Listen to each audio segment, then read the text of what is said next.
What is up, everybody? JT Best Ball. Welcome into the night shift.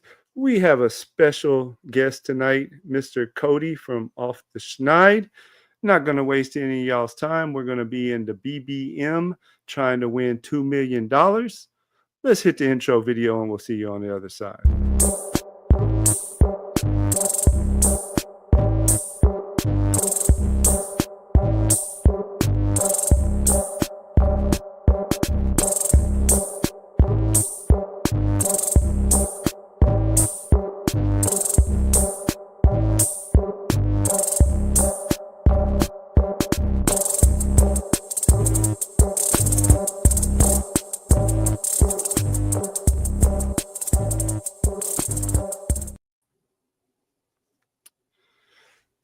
Mr. Cody, how you doing tonight, sir? Thank you very, very much for coming on here tonight. Of course, man. That I like that intro. It's like through the ages, football through the Yeah, ages. yeah. You I know, like that. Who Hames was mentioning something about that the other night. We are going to be doing a 30-second BBM. I'm going to go ahead and hit it real quick while we talk, just because I know that sometimes they can take a minute to fill up, depending on Yeah. how many's there. Yeah, we still need 10 people, so we got a little talk time. If it goes too slow, we can always try the 20. But you Yeah. know, when for the longest, I actually just made it this past weekend, and for the longest, I didn't have one because it was taking a while to figure out. And then I was like, well, what do I want to do with it? You know, because like I see other people have one, and I really enjoy theirs, but I hadn't saw anyone that I was like, the whole idea is kind of like, you know, the NFL evolved, we evolved as best ball players and drafters over the years. So I'd kind of be cool to do something like that. Yeah, I like that. How long you been playing fantasy for? How long you been into the obviously basketball's new, that's completely different, but how long you been doing fantasy in general for? Fantasy in general, man. I'm in my mid 40s and 20 something years. I mean, I remember doing it in my 20s, you know, just when the Yahoos first started up and stuff like that. I've cut up most of my just, you know, what they call home leagues out over the years as I've started doing more and more best ball. But I still have a few of the, you know, friends and family type leagues. And I played DFS on DraftKings for years. And then I guess 3 years ago is when I first started like getting interested in best ball. And I didn't do a whole lot that year. And I just did it on DraftKings since I played DFS over there anyways. And then 2 years ago was the first time that like I really played like a lot of volume in best ball. And up until just about a few weeks ago, everything that I did was pretty much on DraftKings. I don't know why it took me so long to come over to the dog. They are way better. I tell people since I came over, I've been like a kid in a candy store. There's so many different cool contests and price points and structures of the contest and stuff. But I think it's just because, you know, I'm old and set in my ways and I was used to DraftKings from DFS for years. So just kind of had stuck with them. I hear you. I'm kind of like that with Underdog. Like I don't draft anywhere else but Underdog, not because like not for any particular reason. It's just I'd like to keep it all in one. And I like if I win a tournament or something like that, have a big bank sort of thing, then yeah, maybe I'll spread it out to DraftKings as well, just to, Mm-hmm. obviously if you win, you take more shots sort of thing, right? So Yeah. yeah, if it comes down to like if I get a win, I probably would go over to DraftKings. But now that they're doing the pre-draft, like you said, this was the first year I think over on DK, right, where they did the pre-draft Yes. stuff. So Mm-hmm. I think I have a pretty good edge in the pre-draft. I had two teams in the finals last year on Underdog in pre-draft Okay. best ball, and I should have had like four really. If CeeDee Lamb came back in that game in week 16, yeah, week 16. Mm-hmm. If he came back in the second half of that game, I would have had probably four teams in the final for the big board last year, which would have been pretty sweet. But two was good. That was nice. But that's where I feel like I have an edge at. So if something goes well this year, then I probably will get into the pre-draft best ball over on DK as well, because I know the rooms are a bunch softer. Like that's got to be a bit of a shift. Yeah. A couple things for you has got to be a bit of a shift. Number one, the full point PPR. There's the bonus points, the 300 passing yards, all that kind of Mm-hmm. stuff. So it's different structures regardless. but like the rooms are a bunch sharper on Underdog than they are on DK from what I see. I don't draft over there, so I'm not trying to hate on them. I'm not trying to, talk shit or anything, Oh, but no, they did. All that's the just the stories are true. that's You the see some common. Yeah. wild stuff. Yeah. I can Yeah. attest to that. And that's funny. I know you from watching your streams and stuff, you're a Bengals fan. I always tell the story. So that first year that I played a whole lot of best ball on DK, I made their finals in the Millie, but my best player was Jamar Chase, which we all Yeah. know he did not play week 17 of that particular year, because I that's the I year that the heard, game was canceled against Buffalo. So womp womp. yeah, I watched that on the stream you did with BBG Uh, when you had him on, and I heard you telling that story. That's brutal. Yeah, that was the yeah, Pat Kerrane year. That was wild. That was wild. Obviously, that was wild. I mean, eh, obviously, I was watching it, but not only just Bengals fans, obviously, but everybody's watching it. It was the Week 17 game, but it was a Monday Night Football, regardless of any week. It's Monday Night Football, so yeah, everybody's watching it. And then, man, that was one of the wildest things that's ever happened in a football game that I've ever seen personally. Like that was yeah. No, for crazy. sure, for sure. And then I kept like, because remember it took like 2 or 3 days for them to really Figure like out, figure out yeah, what they want to do. So I kept waking up every day like, are they going to play today? Are they going to play? I need Chase to play, because I had Knox too, which I mean he's not yeah, nothing, but back then before Kincaid, he would randomly catch a touchdown every now oh and yeah, then or something. So yeah. He was a good pick what that could have year. been? That What was could have been? That was a weird one. That probably like Crane probably would not have won Best Ball Mania from my understanding of like what I've heard of other teams that were live. Yeah. 'Cause those are obviously two big offenses, Bengals, Bills, right? Like a lot of people Hmm. stacked that game, all that kind of stuff. So I don't know. I mean, yeah. I mean, Pat Rain won. He won what was it? I think it was a million or one and a half that year, something like that. I think it was like So two. good I for think him. that's the first year it was two, maybe. I don't know. Could have been. I don't know. I mean, I don't know. The first year, I don't even Mhm. remember now. Like I'd have to look back. I started playing.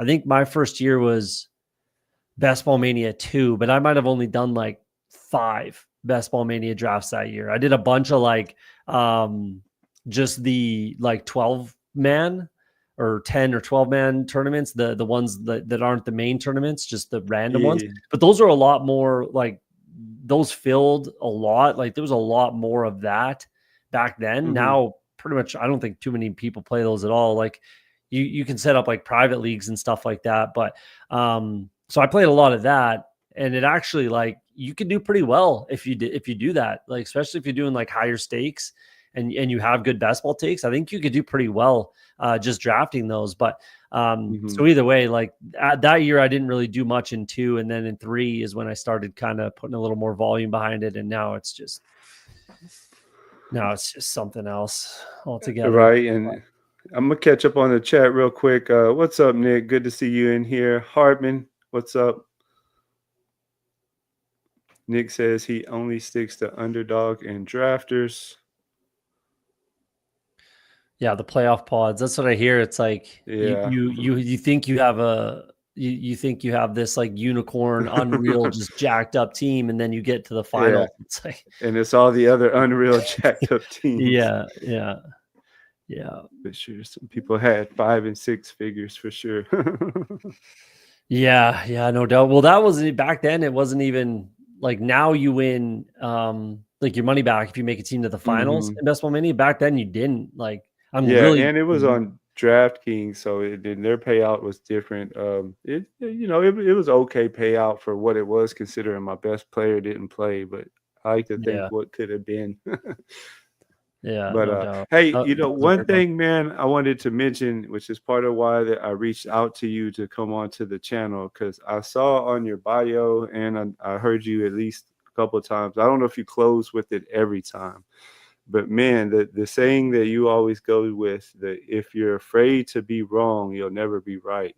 Dude, like I love that so much. And people who watch my channel, they know that like I'm always talking about like I I don't draft maybe like some of the other people draft, or I don't like me. I was talking with someone the other night who was like, "Yeah, I don't really like him, but I just took him because he's a bring back." Like, I will not take a 17 bring back if it's a guy that like I don't really think it's a good pick where Hmm. he goes. Like, and so I don't know. Just props to you on that saying that you have, because wow, that is totally how I live my life. And Yeah, no, I appreciate that. That is like my sign off. Like every time I end an episode, that's kind of how I end the episode. hmm And yeah, like funny you say that. That's kind of how I live my life as well. Like don't be afraid to be wrong with anything in life. Like obviously, you're constantly questioning yourself and everything, switching jobs, switching careers.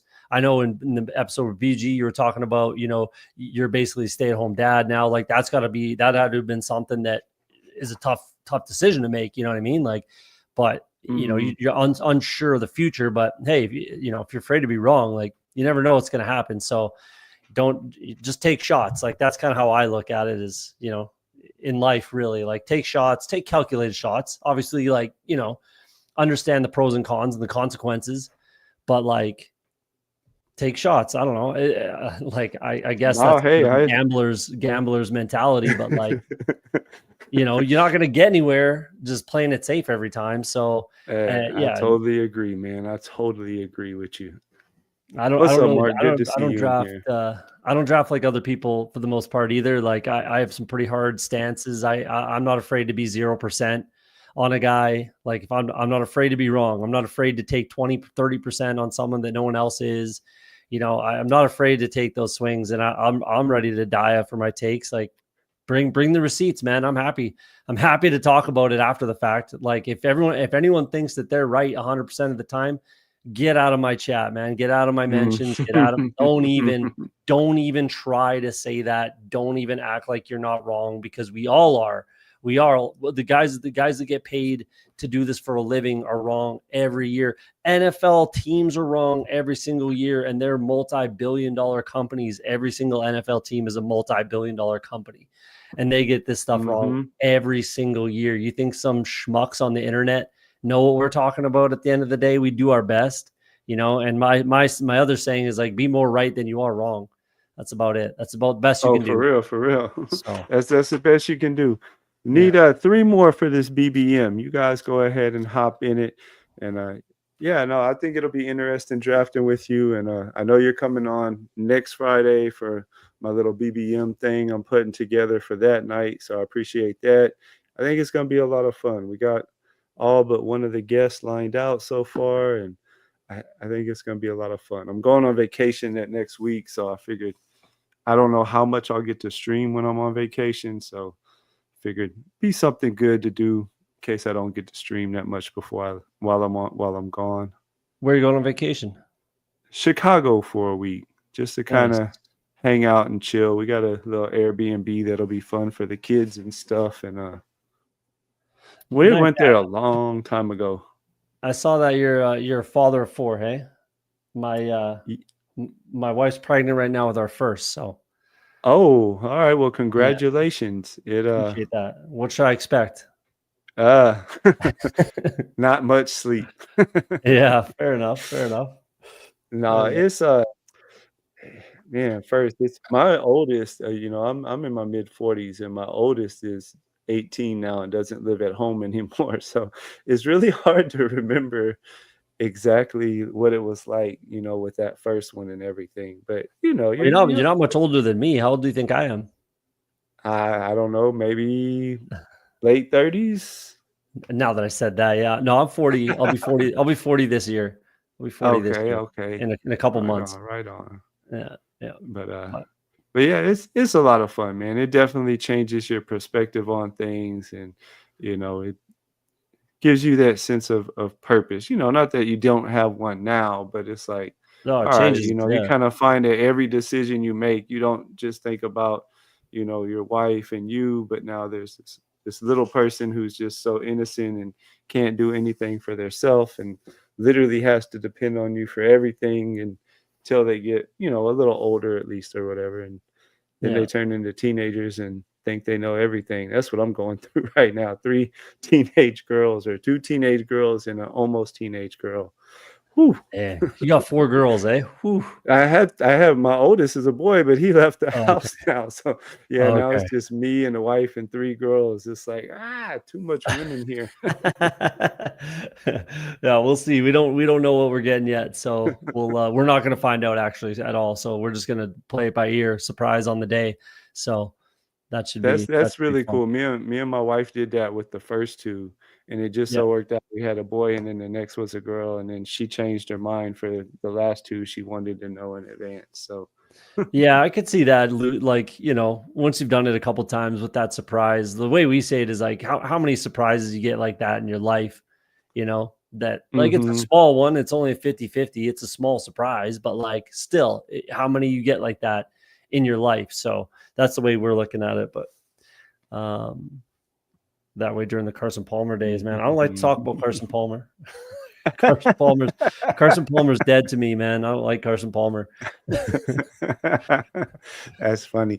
So, hey, I was gonna ask you 2 tonight, and we're still waiting on one more to join, so y'all go ahead and jump in it with us, and let's feel it.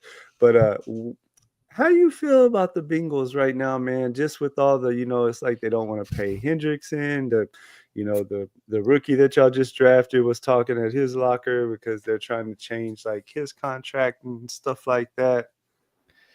Yeah, it's really frustrating because, like, I know everybody says that they're like poverty franchise and they don't pay guys, this, that, and the other thing. But if you look through the history, like Jamar Chase is the highest paid wide receiver in the NFL right now. You know what I mean? Mhm, Like they pay guys. It's just like it can be a little painful sometimes, but like they've set markets at like left tackle, wide receiver, right? Like the Bengals mhm, do pay when it makes sense and it comes down to it. But they're also what the like I do appreciate sometimes when it's certain players like Jermaine Pratt. Jermaine Pratt was calling for a trade. It's like, what business do you have calling for a trade, man? Like, what are you talking about? Like, play on your play ball, man. Like, what are you talking about? You can't be like Trey Hendrickson last year. I didn't love it because he was only like 2 years into that contract. So it's like, mhm. man, you can't be like doing that, that early into the contract. But now I'm fully on Trey Hendrick's side. So it is frustrating that like the way what I don't like about it the most, what really pisses me off the most is like even if they get something done, you think these guys are going to be happy? Like they're not going to come into that locker room just ready to go to fight for the Bengals, like play for the emblem on their chest. They're not. They don't like everything they went through with this franchise. Like it's just not a good like feel and vibe for that locker room, and you're pissing the players off. And then the other thing, like for the rest of the whole locker room, is like, what does that say to everyone else in the locker room? Where it's like, yeah, you outplay your contract, and we're not going to do anything. We're not going to pay you. Like, what does that say to everyone else in that locker room? To me, it's not a good message. But we got Pat Kerrane in this draft room. That's fun. Kerrane's in here and Hartman. That's Hartman in the 8 spot, I think, isn't it? Yeah, DMH09. Hartman. We got a bunch actually. We got Hartman. We got Pat Kerrane. We've got NF42 is what's his name? Nick Fredo, I think is his name. He's a good dude. See, I Um, don't know him. I'm still learning everybody. Kramer. That's not Kramer. Never mind. There's another Kramer, but that's not him. It's We got the Kramer 11 spot. 222, I think. But That's about where you are. I was watching. I caught bits and pieces of your stream with BBG when you were getting him uncomfortable with the running back start. I think it was like McCaffrey and Taylor to set up the Week 16, and then you did some Eagle stuff. I yeah, forget the team exactly, but it sounded like you had a plan that you had been trying to get to for a while with that build. yeah. I like to think about like where ADPs are and how I Mhm. can kind of, I guess, exploit the ADPs to make it make sense build wise. Like I Mhm. always try to think 2 rounds deep or 3 rounds deep. Like, oh, if I do this in the first round, this in the second round, then I can bring it back in the fourth, fifth, sixth, seventh, eighth, whatever. Like, so yeah, sometimes I like have a build in my head that's like 6 picks where it's like it should work. I might have to pull up this player. Hopefully this player falls to his ADP. Like it's never a plan where it's like, oh, if this guy falls 4 picks past his ADP, that's not going to happen, right? Like Yeah, yeah, yeah. you can't plan for that. So I like to kind of think, and it made sense that way. Another way I like to do it is the Miami Tampa Bay on the other side. on the one side. Like you can put that together, but now like Baker has to fall, so it doesn't really work anymore. But yeah, I like to think of like a plan for each pick, or at least like each range of pick, where I want to get a few like bullets of that combination. So I did that on my own account as well, off stream, and just kind of put it together. So yeah, but here's a little different. Like you can kind of do whatever you want here. It's I see your percentages on here, but what do you feel here? Well, let's see. I'm not super in on Genty unless he falls. Like sometimes I like to take him when he can get him actually in that second round. If this was me, I would probably go Nico or BTJ, which BTJ just went. But I'm not opposed to Genty if that's who you like. You are our Yeah, guest, by the way. I'm not a big Genty guy. Like Okay, so I don't have to we can convince you then. Are you well, okay with Nico here? we can go Nico. I like Drake London here too, even sometimes, but you can go Nico for sure. We might be able to get Drake on the other side. So Yeah, I would be okay with a Drake London and Nico start for sure. We'll take Genty off of there. like I was pretty I don't want to say famous, but I was pretty like known for fading. I had 0% Genty in the big board. So the pre-draft stuff, Oh, okay. literally So then 0%. I just didn't do we see. want to do London here then? I like London a lot this year, a lot. He's a guy that I'm going to try to have at least 20% of. And that's fine with me because I was just the one night that I don't stream is Saturday nights. And what I generally do on Saturday nights is spend a couple hours just, doing more research because you always got to kind of, evaluate, especially if you're like, it sounds like we're kind of the same. We're not afraid to have high percentages of guys or be zero on guys. So I'm always trying to rethink those. And this past Saturday, I realized that I knew I was super in on Atlanta, and I have a good amount of Bijan. I have some Mooney sprinkled in, but I don't have as much London as I want. So I've purposely, when I'm at that back end, been trying to get some more London here lately. Yeah, I have him ranked as a first round pick. So I like I said, I take him in the first. I'll take him at 11 sometimes there. I'm not too super high on Nico. I just always concerned about the injuries with him. Like 3 games, Yeah. 3 games, 5 games. You're a Texans fan. You know all about it, right? Like he's missed a Yeah, lot of he's games. probably gonna miss some, but hey, you know what? If there's ever that year that he only misses one or so, like the dude can definitely be a monster. And I was talking about it with somebody else the other day. I think it'll help him, the fact that they went out and got like Kirk, and they brought in the 2 rookie receivers, because if you look at like his games last year when say Diggs was healthy at the beginning of the year, he was on like a monster pace, man. But it was like then Nico got hurt in the Buffalo game, and once he came back, Diggs was already hurt. Tank was never really the same player. I think he was still struggling coming back from his original injury, and then he got hurt again. Yeah, And like down the just before stretch, it he was got like hurt, he was starting to get there. and Tank. teams were just literally that the last, after Nick's Dell and Diggs were out, teams literally just like press Nico with a corner, play a safety over the top of him, and make us beat him with something else other than Nico for the most part. But Yeah. Yeah, no, that should open things up for him. That should definitely help out. I mean, obviously it was a massive focus for them, in the offseason and in the draft, bringing in Chris, just trading assets. I mean, it was a 7th round pick, and that's a great trade for the Texans to get Christian Kirk. And then, 2nd and 3rd round picks, wide receivers. So they're clearly invested. Like, to be honest, I expected someone else there to take a step forward, like Xavier Hutchinson. I thought might take a step forward. I liked him out of college.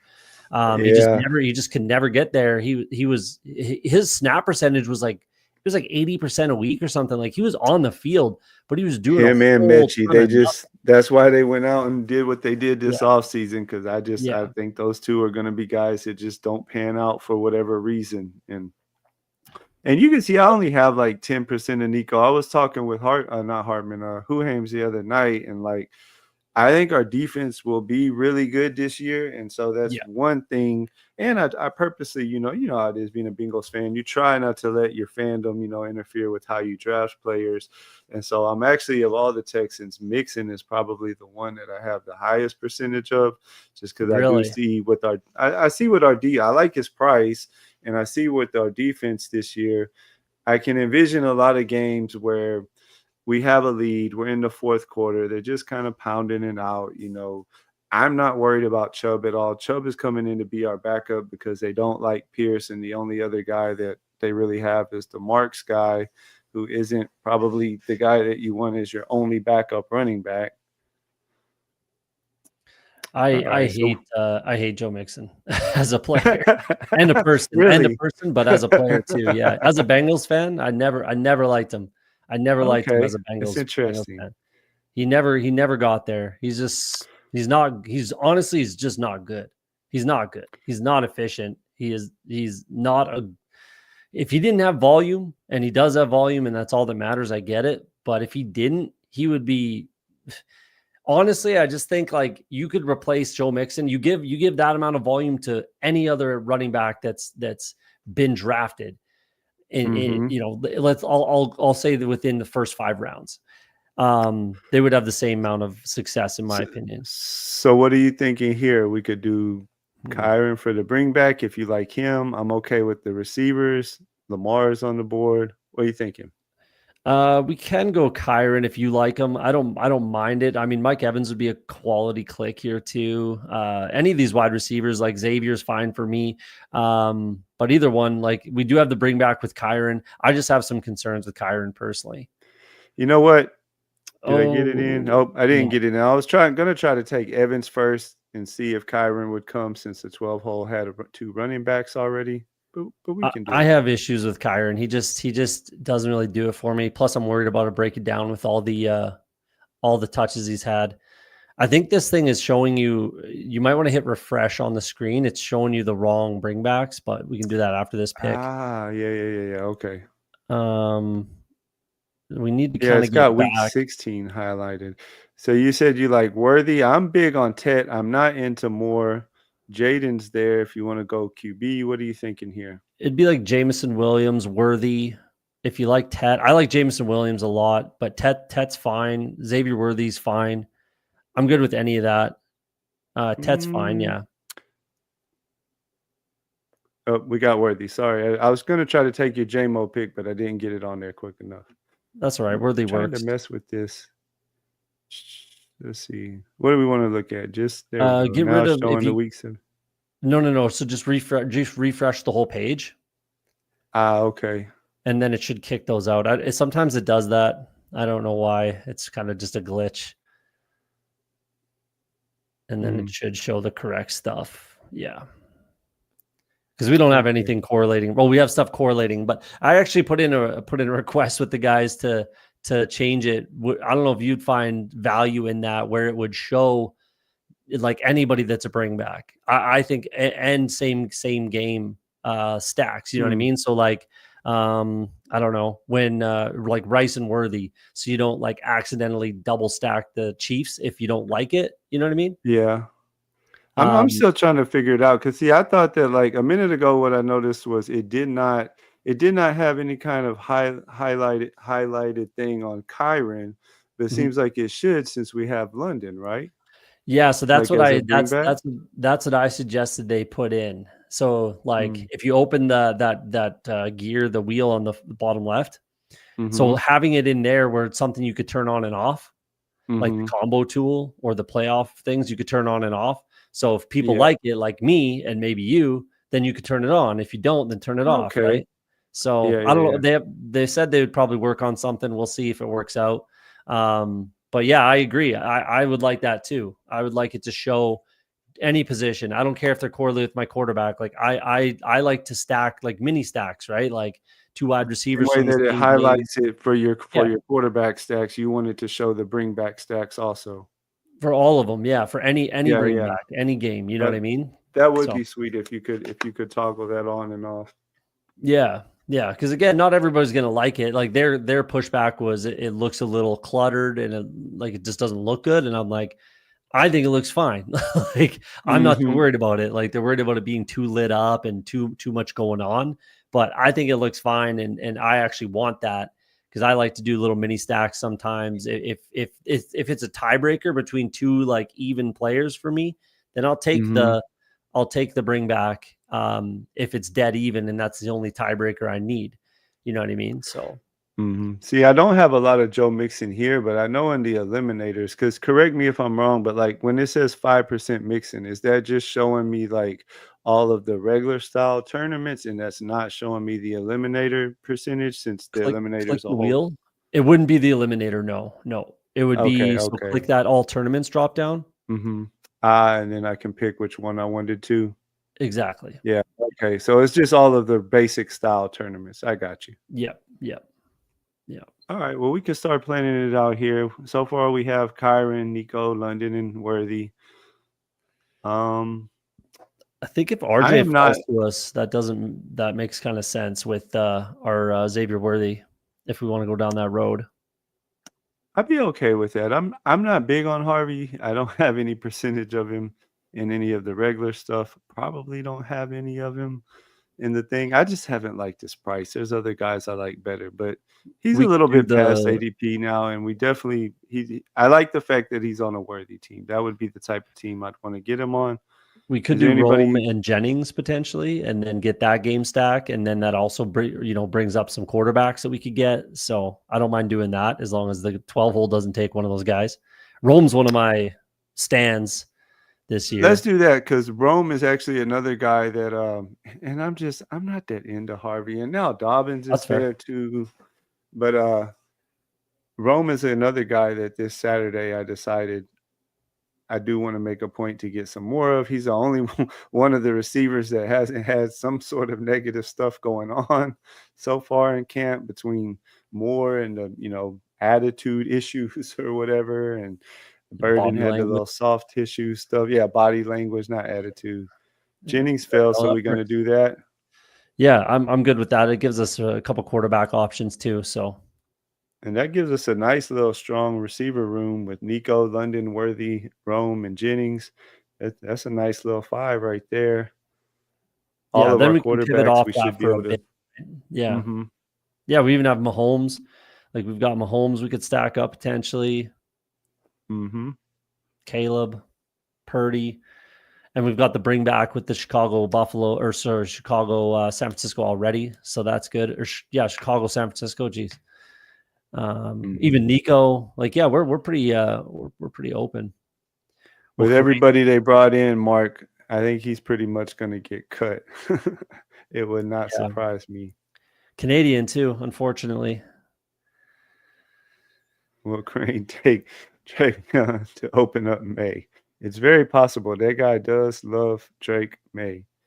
I Yeah. haven't been listening, like I always drafted at nights before, and I'm just the type that like I don't know, I don't necessarily like to listen to other people's content whenever I'm drafting. I want to just, focus on the draft. And so like before I started streaming, during the day is mainly when I would listen to content while I'm doing stuff. And so I used to listen to a lot of, the bigger guys or whatever. But the Mhm. last month or so, I've made a point to kind of like, I don't know. I'm trying to show all the other smaller channels. Like I've been listening to more of you and BBG and Hartman and all the other guys, the big guys, they are who they are. They're good. But I, for me personally, I found that I kind of enjoy listening to all of you guys stuff more since I started doing it this year. Yeah, to be honest, I don't really watch any of the big guys stuff. Like, I really don't. Yeah. Honestly, I don't love a lot of the takes on a lot of the bigger channels. Like, Mhm. realistic, like, Karain is a really smart guy, and he definitely knows what he's doing, and he's really good, but I find his content a little bit dry. So Mhm. that's why I don't watch a lot of his content. Similar with Liam, but I like Liam's takes. Honestly, with, like, if we're talking about like the big channels, the big guys, whatever, the big Yeah. streamers, I think Liam is actually like the best takes.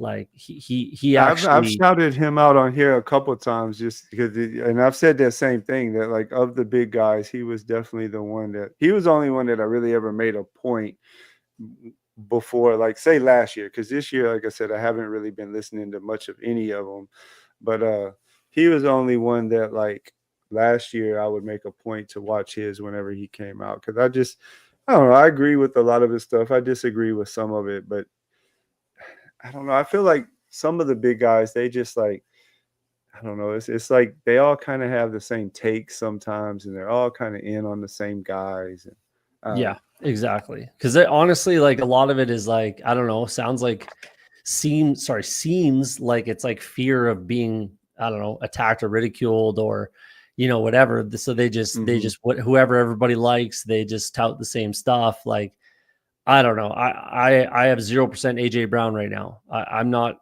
drafting AJ Brown pretty much at all, and I don't think that'll change. I had 0% Ashton Genty when everyone was drafting him in the big board. Like, Okay. I like to do things differently and think differently, like think kind of for myself. But it's also like the majority I don't watch Liam's show much either. Like I'm subscribed to him, but I don't really watch much of his show.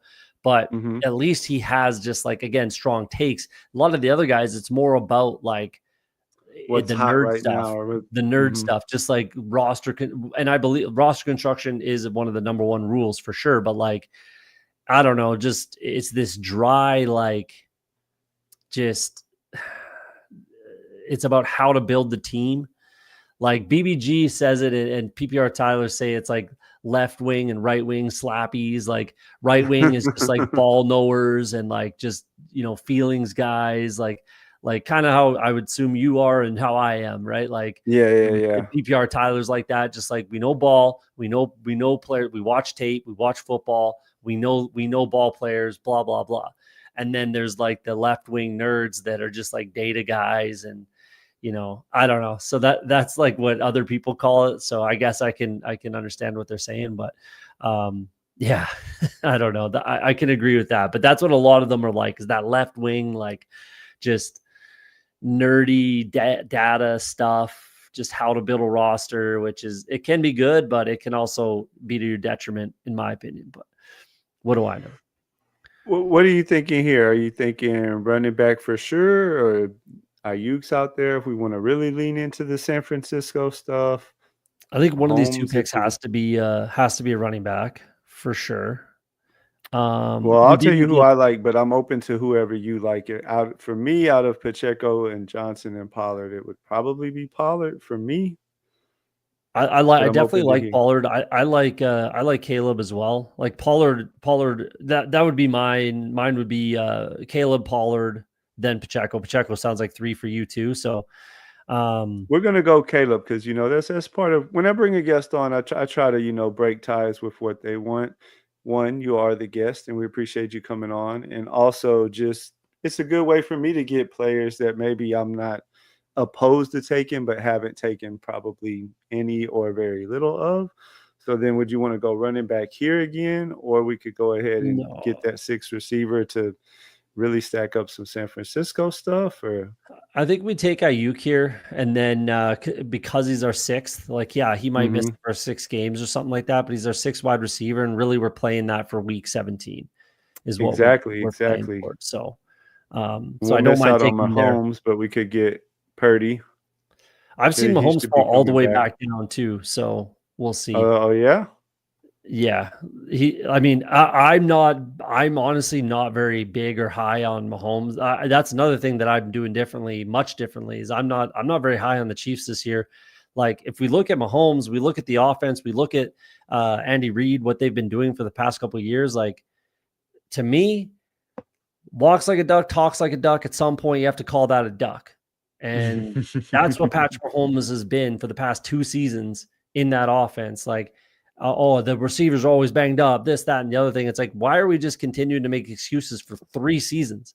Like, this is the third year in a row we're going to go on making excuses for Patrick Mahomes on why he's like supposed to be some fantasy god. Like, he just hasn't been I, there lately. So I agree it's with you. okay, I guys. haven't Like, been let it go. Like, you know.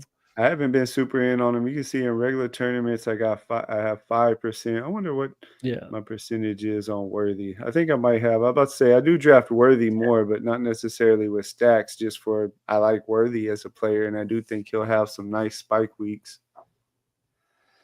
Hartman, I'm a right wing slappy, is what I've been called. That's what I've been called, as a right wing slappy. So I'll take it, I guess. I don't know. I don't know if that's I a guess comp. I haven't really heard that. So the right wing slappies are the ones that go with just their kind of vibes and guts, and Ball I guess knowing the left wings are more like stat sheet or bros or whatever, spreadsheet bros. nerds. Yeah.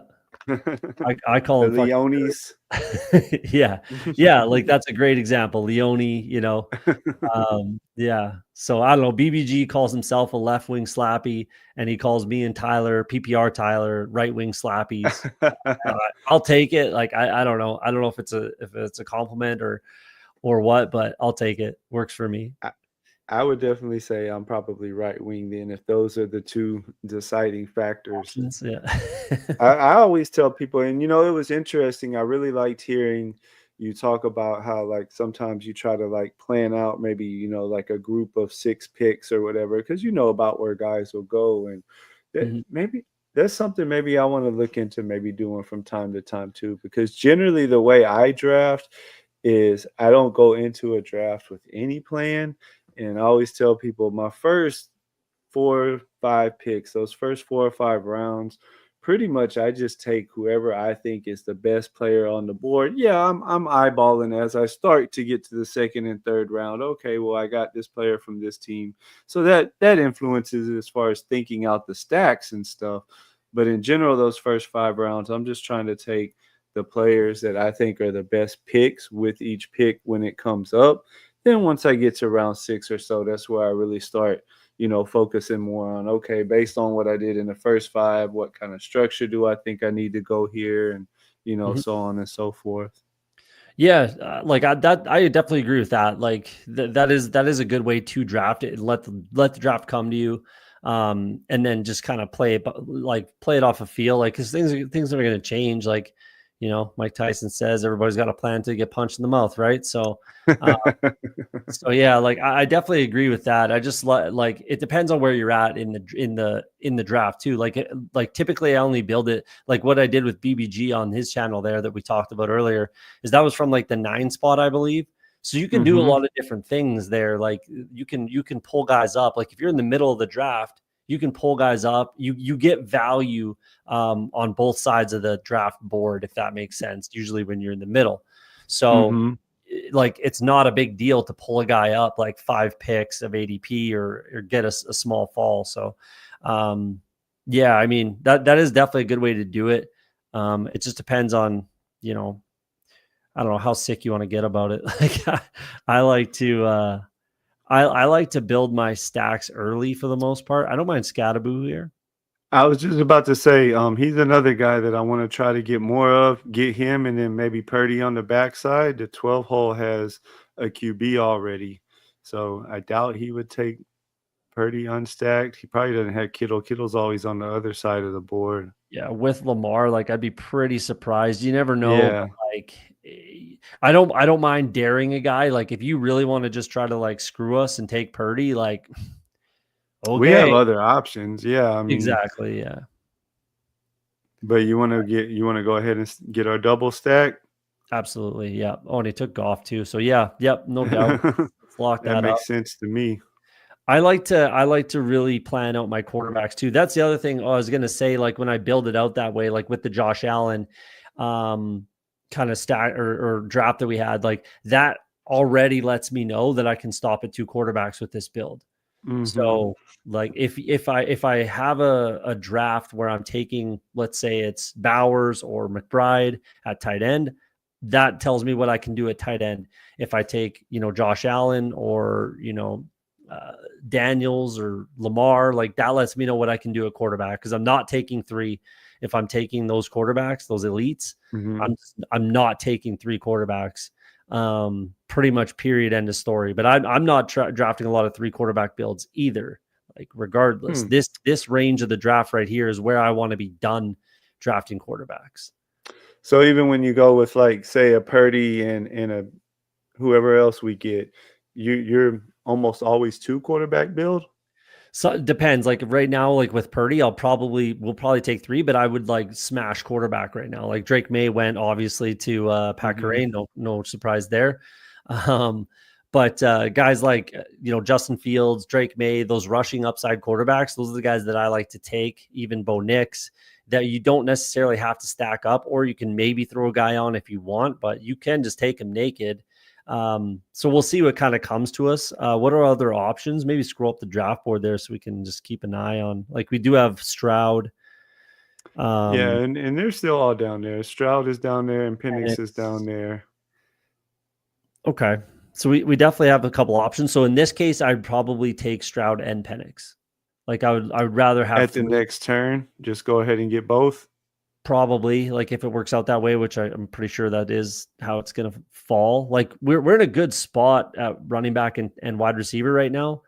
Um, like a Yeah, pretty we good have spot. Yeah, Kyron, we have Caleb, and we have Scat. Receiver room, we could we're good. We're good for a we bit. can make. I guess Like a build depending on what we. Oh, sorry. Go yeah. ahead. I was gonna say a build like this, we're probably looking at like a 3-5-7-3, most likely, is Yeah, what it yeah. feels like to But I me. was just about to say one more receiver at the most, and it'd be kind of later. Just you know, we got those six. I like those six. And we know we got to take three tight ends. Like we know we're there with the tight ends. So, it kind of builds itself, right? Like you kind of alluded to earlier, like when you build out your first 5-6 rounds, it's like, okay, what am I doing? And I always advocate for that. Like develop your plan as quick as you can. Like I'm not saying do it before you get into the draft room or like, once you know your pick, but like let's say I like to reassess, like let's say you're through 4 rounds and you have a tight end, or a quarterback. It's like, okay, now I can stop at two at one of those positions. So then Mm-hmm. what am I, a 2-5-8-3? Am I a 2-6-8-2? Like, you know what I mean? Then you can kind of build it up from there, then reassess after 6 rounds, reassess after 12 rounds, whatever, right? Like now we know what we're doing. By round 10, you should probably know what your build's going to be. Oh yeah, yeah, or close to it. Within one or two here or there. Yep. One extra running back versus maybe two. Because I'm okay. Like me, like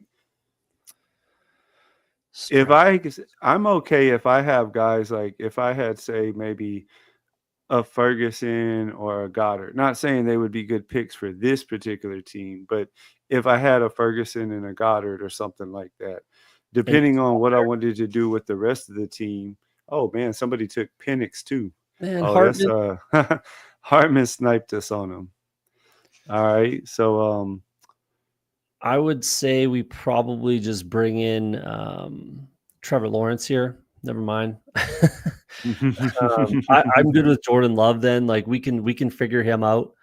yeah, Uh, just backstack some of his stuff. I just don't like getting super uncomfortable at quarterback, which is where we are. Well, we So could take Love, and then I don't know how you are on him, but I'm like super into Bryce and the Panthers passing game this year. And I'm there's not some super late into it, but it options, makes sense. especially. It makes sense. Well, by week 14, what's who do we get? We have Love Oh, though to should be okay. cover at least that. I don't know. I don't worry too much about bye weeks overlapping as long as I have someone to cover it. Mhm. But I'm okay not taking him. It's just I really wouldn't want Stafford not having Puka or Devontae. No, I'm good with Bryce Young because we can backstack. Man, Kraft would have been real nice there too. Hmm. We're not getting anything falling our way here. No, we're not. But we can make it work though. We can make it work. So how are you now that we took Bryce? How are you on his late options? Are you more Leggett or Coker? Because it seems like people are either one way or the other, and I am a Leggett guy. I mean, I'm trying to mix in a little bit of both right now. Like Leggett Both. had that foot thing pop up again, which is really But then he concerning. was practicing again today though, so I don't Was think he? it's Okay. nothing. Yeah, I did see here like I heard something about him catching a pass on Twitter, that 32 beat writer Twitter feed or whatever. I saw they had something about Nice. him catching a pass today from Bryce in the end zone or something like that. I would like Leggett is number two for me.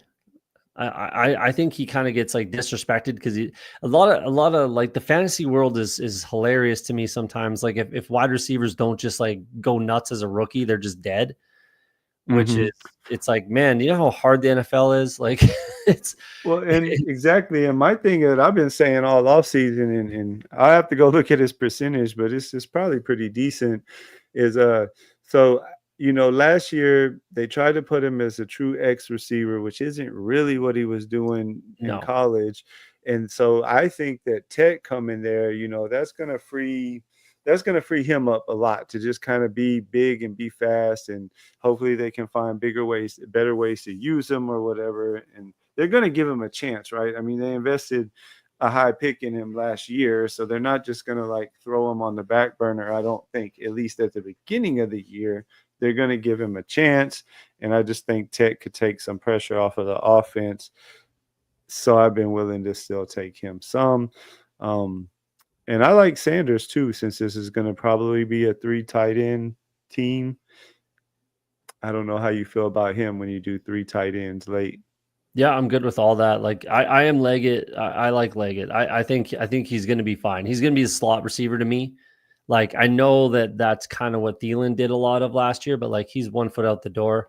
This is his last season. Honestly, I was shocked he stayed on this team. I think they should have just worked out a trade deal to get him off, like salary cap relief plus like just doesn't make sense. Like in your last season, Mhm. before the draft happened and before all the free agency stuff, and I thought the Chiefs would have been a good spot for Thielen to go, but somewhere he could go and have a shot at like a ring, a Super Bowl sort of situation.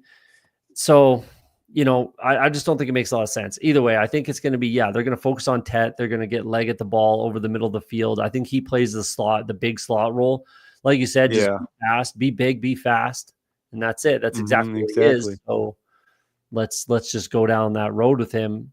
But I don't know. We'll see what they do. But I'm fine with Xavier Leggett too, and JT. I think makes a lot of sense. Oh yeah. What's up, Steve? Good to see you in here. Yes, Kareem definitely loves his May. It's all good, Hartman. You can get your guys too. No sweat. Mark says there's a Hunter Renfro signing in camp today. Mark, I know, lives in South Carolina, so he's kind of my Carolina insider, I guess you could say.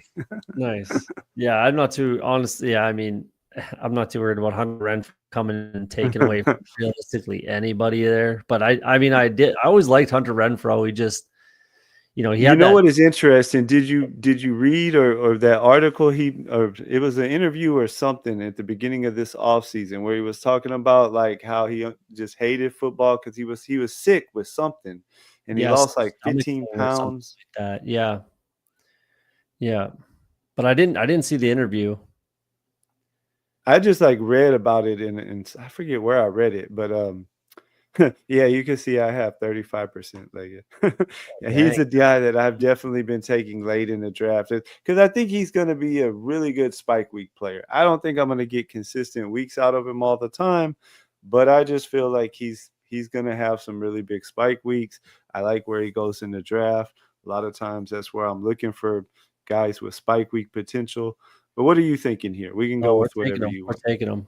We have to take. We're taking them. Absolutely, we have to take them. No choice. And then did we get Jordan Love? We did, right? We did get Jordan Love, so there's I Dobbs mean, there, but we're at 7 receivers now. I oh guess yeah, we we could can't go go Dobbs. 8. We can bring in Marshawn Lloyd. Um, Mhm.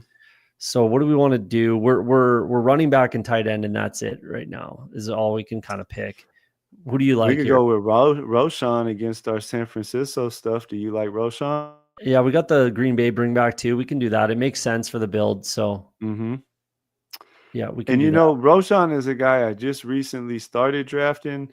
I was not drafting him because I felt like Dobbins or Chubb could end up going there, but the last few days I've tried to take him as many times as I could, to be honest with you, around ADP, of course, just because I feel like here pretty soon he's not going to be where he's at. I think his ADP is going to go up because I could definitely see him and Swift kind of being the Gibbs and Montgomery light. They're nowhere near those players. I'm not saying that, but I'm saying like play the same roles, you Mhm. know. So I think he'll be their goal line back. I think he'll be in there playing now that Dobbins and Chubb is kind of out of the way and we don't have to worry about them going there. I'm trying to take some Roshan before he moves up. Yeah, I'm not big on Roshan either. I'm in the same boat as you. I'm kind of starting to click him just because it's him or Kyle Monagai, and Kyle Monagai is getting some steam right now. He did get some positive, pub recently, but the similar things I was saying about Patrick Mahomes is what I'm saying about Roshan Johnson. Like we've seen him get opportunities twice in two seasons. Mhm. And he hasn't really done enough with it. But if he's the only option, then what else are they gonna do? Like, so that's kind of where I'm just like throwing my hands up in the air and just closing my eyes and clicking the button a little bit right now. For Mhm. similar reasons as you. Yeah, like he might, first in goal at the 3-yard line. It might take him 3 tries to get it in, but you know what I mean? Like, And maybe it could be scheme though too, you know, because let's face it, we thought that the coaches that were there last year in Chicago weren't good. Clearly, that's why they got fired. So, you know, maybe Ben Johnson can sprinkle some of his magic on, and scheme does matter some, you know. oh, for sure. There's like 3 different play callers, I believe, in Chicago last year. So I Yeah. can forgive all of the offense for being the mess that it was. Like, how do you get anything going, and how do you even speak the language? You know what I mean? It was a mess. It was an absolute mess. But I mean, I don't know. I just have a hard time. We've seen 2 years of Roshan be like less than mediocre. But again, if he's the only guy on the friggin' roster, then what are you gonna do? Like, what do you want from me? I gotta get some of them kind of situation. I really don't believe in Roshan Johnson. But hey, again, if he's the only guy there, he's like Swift isn't the goal line guy, so it's either Monagai or Roshan, and Mhm. I don't know. Yeah, it's an odd one. I don't really love it, but Well, and in that case too, we had San Francisco. We do have some Green Bay stuff, so there goes Marshawn Lloyd. Geez, that's early. What is going on in this room? How does Marshawn Lloyd have gone in the 20th or 18th like most of the yeah, I time? know Even sometimes he earlier will, but today, I got him in the 18th. Wow. This is a weird room. Like nothing's really falling our way. it Um, is not. It is definitely tough. it's probably definitely We don't these. have any tight ends yet. Yeah, I think we should probably just double tap for like Fryermuth for me is a solid click. Gesicki, Otten, all 3 of those guys are great clicks. Oh. We could just take JT Sanders here too, but we can probably push that. So maybe Friar Musi said.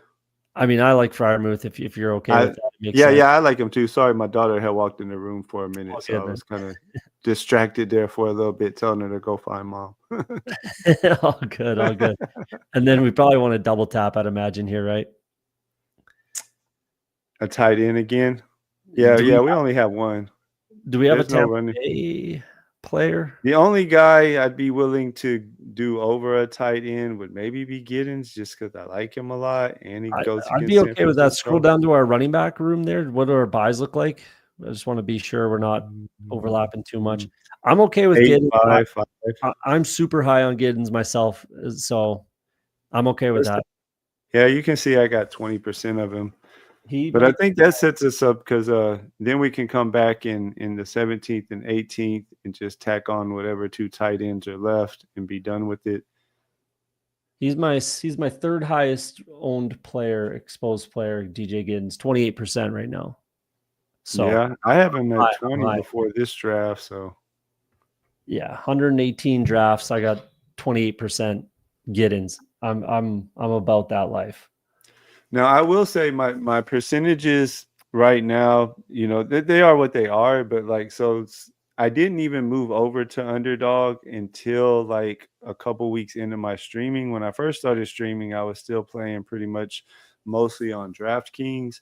And then like a couple guys, BBG being one of them, just kind of talking with them about streaming and stuff like that. And they were all really cool, like answering questions when I was first getting started and stuff.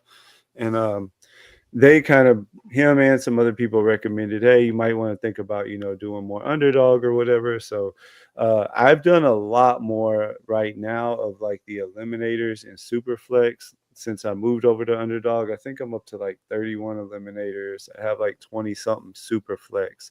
Um, I don't know how many. I'm not gonna max BBM this year, and it like the first puppy closed a little bit after I moved over to Underdog, so I think I got in like 10 of those, and Mhm.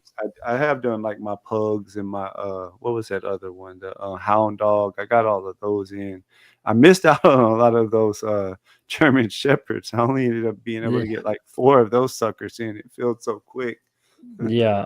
Yeah. I'm in slow draft hell with my German Shepherds. I think I have 10 of them in the slow right now. I got 10 I maxed it I say if you're not like, even if you are like, if you are not maxing BBM, it doesn't really matter. Like those smaller tournaments are the way better. That's where Mhm. you should be playing. Everybody should be playing. Like I'll max all of them because I think Yeah. they're great tournaments, and great structures, and not a massive like dollar entry point, right? Like you can Yeah. get the 20 max schnauzer. It's $3 tournaments, 20 drafts, $60, and you can win Mhm. $100,000. Like that's a pretty Yeah, no, massive payout, right? Like for a pretty small investment. So so it looks like with these guys all having 2 tight ends, he's the top one on the board. Never mind, he just went. I was about to say we might have gotten lucky and got him to come back, but he did not.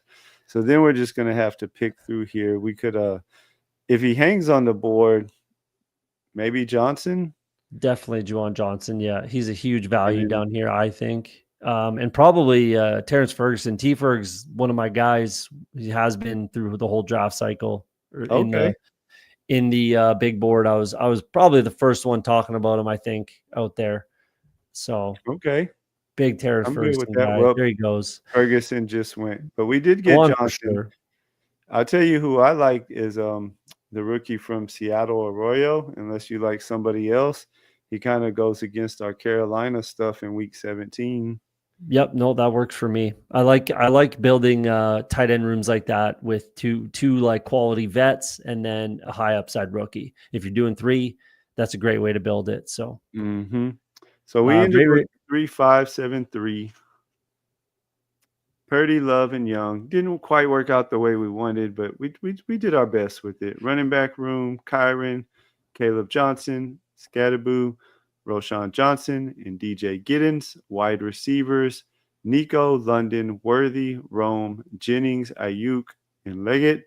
Tight end room was Fryermuth, Jawan Johnson, and Elijah Arroyo. this team actually works. Like it was kind of tough. We got put into a tough position there with it was a tough room, but we got put in a tough position with quarterbacks. That Mhm. I don't like Yeah, feeling uncomfortable like that with quarterbacks. But that one round, it was like they all went. We took Purdy, and then I honestly thought there was a decent chance that we would get either Penix or Stroud to come back, oh, for but both sure. of them ended up going. I guess this guy had Higgins. He had just taken Caleb a couple rounds ago, but he at least had Higgins, so it wasn't like he took him unstacked or anything. Well, Hartman knew too, like if he wanted to get him, Yeah, he knew yeah, when to take yeah. him there. And So Hardman had that's fair Mooney, so play. it made sense from that standpoint for him. Yeah, Then he yeah. tagged on Ray at the end. It is what it is. It still works out. Like we have that week 17 stack. We have that week 17 matchup with the, double bring back too with Roshan and Mhm. Roma Dunze. So I like that. I mean, if we can get there, we do have a bring back in week 15 with the Carolina stack. We got Leggett, correct? Yeah, Yes. we did get Leggett. The only guy we didn't really get somebody for was, Love. We didn't get anybody for Love. That's all right. We'll be all right. I think this works out. We do have the Roma Dunze in week 16 kind of bring back with Jordan Love Yeah, yeah, yeah. thing. And the nice thing about a And quarterback with Roshan Jordan Love, too. yeah, and Roshan is like he spreads the ball around so much. So, he could have 4 touchdowns to 4 different wide receivers, and you don't necessarily need that wide receiver sort of a situation. So Mhm. that could work in our favor potentially, but really we're just hoping we get there with the Purdy, the San Francisco, Chicago stack in week 17. Let's see what our boy Hartman did real quick. He went with the 3-6-7-2. Jaden Daniels, Penix, and Tyler Shuck. Hunter Henry, Kenneth Walker, Tracy, Jaden Blue, Eckler, and Hunter. Receiver room, Puka, McLaurin, Fat Debo. What do you think about those highlights today? I know you saw Debo, the Somebody clip of him looking like he was really slow.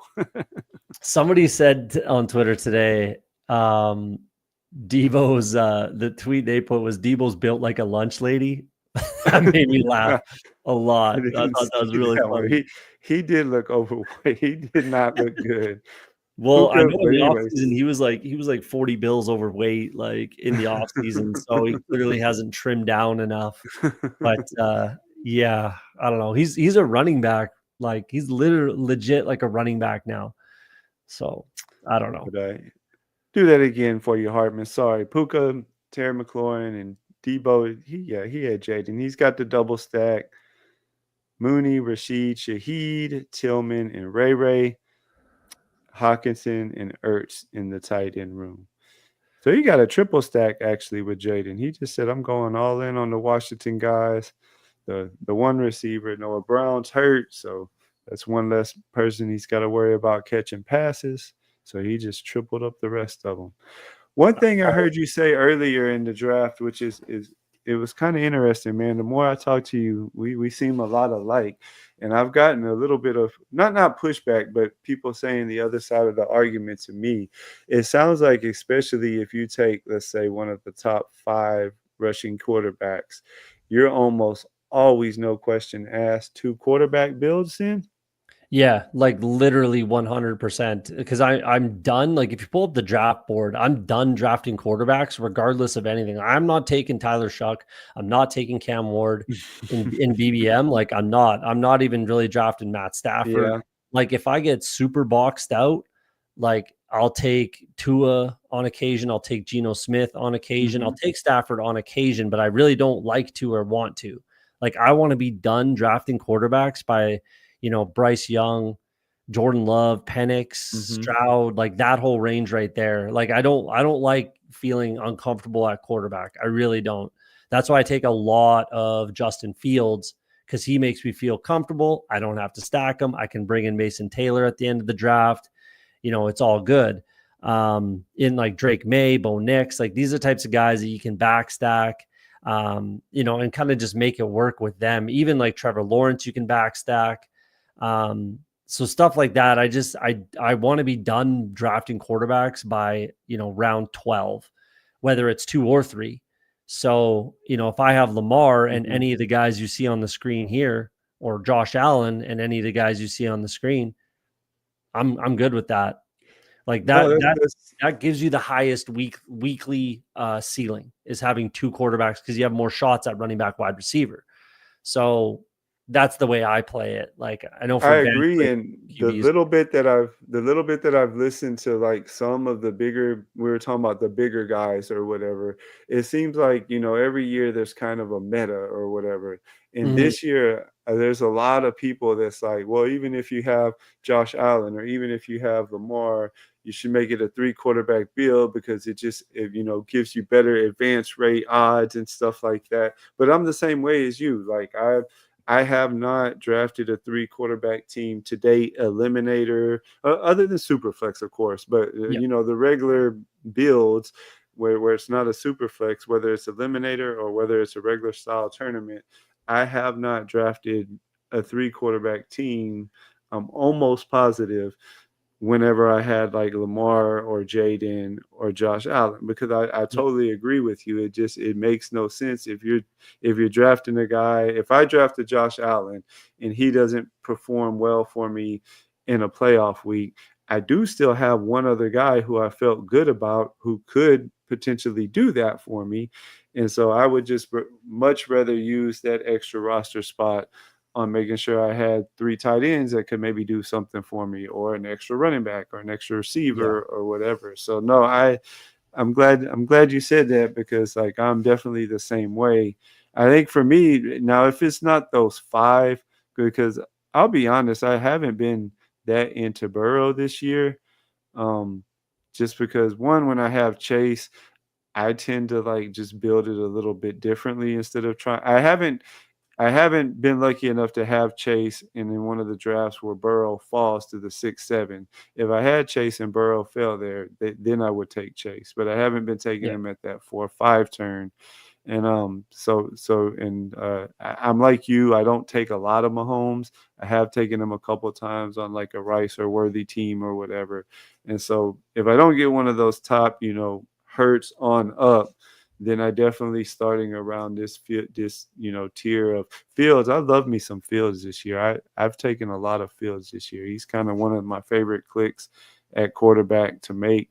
And then it's definitely 3 QBs. Now I'm not afraid though to the one guy late. I don't draft a lot of Cam Ward whenever it's not like a super flex or whatever. But one thing I do like doing as my third quarterback, I'm not gonna lie, is taking Tyler Shuck and even sometimes doubling him up. If it's a team where I was taking receivers kind of a little later in the draft, I think Olave is really underpriced right now, in my opinion. And Shaheed is one of my favorite kind of like legged late draft spike week plays. And so there are some teams that I have where like, okay, maybe my QB room before him is Fields and let's say Herbert or Fields and Purdy or whatever. And it's a team where I ended up getting Olave and then I took Shaheed because he's one of my favorite spike week guys. If there's nothing else in that other quarterback range that I can really stack up for a third quarterback, then I'm okay putting Shuck on there as a third quarterback if I have like a Fields and whoever in front of him and I had Olave or Shaheed or whatever. So I will do that sometimes. But in general, I'm with you. I don't really want to have the like Cam Wards. I don't know if I'll do Aaron Rodgers. I I'd hate be more Sam inclined. Darnold. I think he's I'd be more inclined to take Rodgers and even Donald than like Shuck or Cam Ward. It's just like how good do you feel about the offense is what it's gonna come down to. And then but the other structural thing is like how often is that third quarterback gonna enter your lineup? So like what are their outs to enter your lineup? So it depends on who you're drafting. Like we've been saying, like if you have Josh Allen, let's say you have Josh Allen and Drake May, like how often is Mhm, Tyler Shuck gonna make that lineup? Probably never, mhm. like literally never. And then, oh, he's the guy you need in week 17. Good luck with that. Like, sure. Like, let's worry about that one. You know what I mean? So if it's like, like you said, Fields and Love and Shuck, sure. Like that makes a little more sense. I'm personally not doing it, but it makes more sense. Like I Mhm, can agree with what, what you're saying there. So it just depends on kind of what your roster build is. And I feel like the market in general, and just like you said, the bigger streamers, a lot of it's about like based off of last year's results. And it's like, I don't give a shit what happened mhm. last year, man. No, Like it's a whole different it year. Where did means they get nothing. them Yeah. last year? Everybody wanted to Yeah. fade running backs, and then Yeah, running backs killed exactly. everybody. I was drafting running backs early. I was 20% Barkley, 20% Derrick Henry, right? Because it's for me, it's about like where do you see value in the draft? Where do you see value? And that's how you should Mm, build your strategy. Like use your own takes, use your own ball knowing, do your own rankings. Where do you see value? So for me this mhm, year, I'm most certainly not a zero RB guy. I'm not a zero RB slappy. Never have been. Probably never will be, but that's where I think there's value this year. I think the value is at certainly tight end. There's a massive amount of value at tight end at the end of drafts. And then there's a lot of running back dart throws that I like DJ Giddens we took here, Jarquez, some of the mhm, rookies, some of the vets. There's just tons of running back, darts you can throw. So I'm taking a lot of like anchor running back, zero, like hero running back, whatever the names are. I don't even know what all the names are, but you know what I mean? Like two running backs, running backs inside of 10 rounds. Like Yeah. my perfect start is one quarterback, two running backs, six wide receivers, and maybe one tight end or two quarterbacks, something like that through 10 rounds. That's my like dream start. So I just think that's how you should build it out. Don't worry about what happened last year. Don't worry about what's going to happen next year. I hear a lot of people saying like, "Oh, he could go in the first round next year. He could be the 1-1 next year. He could go here next year." Who That's gives, next year. man? Like that doesn't mean anything this year. Like I'm not worried about next year. I'm worried about trying to win this year. And where I see Mhm. the value is where I'm going to direct my, draft capital, and that's how I'm going to develop my draft strategy. So, yeah, I just have like certain kind of rules that I follow when I'm drafting, and I stick to it. Like I just don't care what anyone thinks about my strategy, really. Like we're all Mhm. spending our own money, and we're out here clicking buttons. Unless some of those big guys actually aren't spending their own money. Most of them aren't actually. None of them. Yeah, no, no, no. Underdogs kind of, give them credits or whatever. I know. I've heard people Yeah, talk about it before or whatever. But yeah. So it's pretty easy to have a take when you're not even spending your own money on it. You know what I mean? yeah, yeah, yeah. No, and that's why I said, I've actually enjoyed. I don't really sit and watch any stream. More times than not, it's like because I'm always busy and taking my kids places or doing stuff around the house or cooking dinner or whatever it is, yard work or whatever. And so most of the time, it's more like listening to the streams or whatever. And I've actually enjoyed them a whole lot more this year because I've purposely been, finding all the smaller channels like you and BBG and Who Hames and all those. I originally did it just because I wanted to try to reach out and connect with, other streamers or whatever to do things like this right here. But I found that the more that I've listened to y'all stuff, I actually enjoy it a lot more for that exact reason that like everybody tends to have more of like there's their own unique style and their own unique takes and stuff and so yeah no I'm definitely on board with you on that and yeah, that's I always call myself a vibes based drafter. I just click the clicks that I think are the best players early and then try to stack up some stuff as it goes on and see where the team lies at the end. Yeah, yeah. I always say disagree with me, please. Please disagree with me. Like, on my channel. I say that all the time. Like, please disagree with me. That's completely fine. I could be completely wrong. Like Hmm. you gotta leave the door open. That's another thing I like to say. You gotta leave the door open that you could be completely wrong about everything. Like you don't know Hmm. what you're doing. You're completely wrong about the situation. Some of the bigger streamers sometimes aren't willing to admit that or don't think that way. Like, again, the Derrick Henry and Saquon Barkley examples from last year where everyone was saying, don't draft these old guys, old running backs, they break down, blah, blah, blah. Those are the league winners. So, Hmm. you know, again, just yeah, I like it. Just do your own thing wherever you see value. That's what anyone should do. Everyone should do, not just me, you, anyone listening. Like make your own takes, make your own rankings, and then wherever you see value in the draft, focus on that, and then hit those pockets. Like there's good pockets of players in certain draft slots and round Hmm. ranges. Develop ranges. You know what I mean? Like in this range, tier breaks, stuff like that, and then just yeah, man, you're spending your own money. Like I honestly, yeah, that's a big reason I don't watch those big guys very much because, like we've Hmm. been kind of talking about, is like they don't have like firm takes because a lot of it's not their own money, and it's just for entertainment and viewers and that kind of thing. And I don't know. Hmm. It's fine. They're good. They're good. Some of them are good. Like some of them have good takes. Some of them don't. Some of them, it feels like they're just doing it as a job, but either way, I like the smaller guys. I stick to Fantasy Dog Pound, BBG. I watch your channel, Who Hames, all these guys like Hartman's putting in some work. Candyman's putting in work. There's a lot of streamers Hmm. now, but, Yeah, um, yeah, yeah. No, there is. That's what but, it's tough at nights, but it's the only time that really works for me, and I enjoy it. That's what I tell people.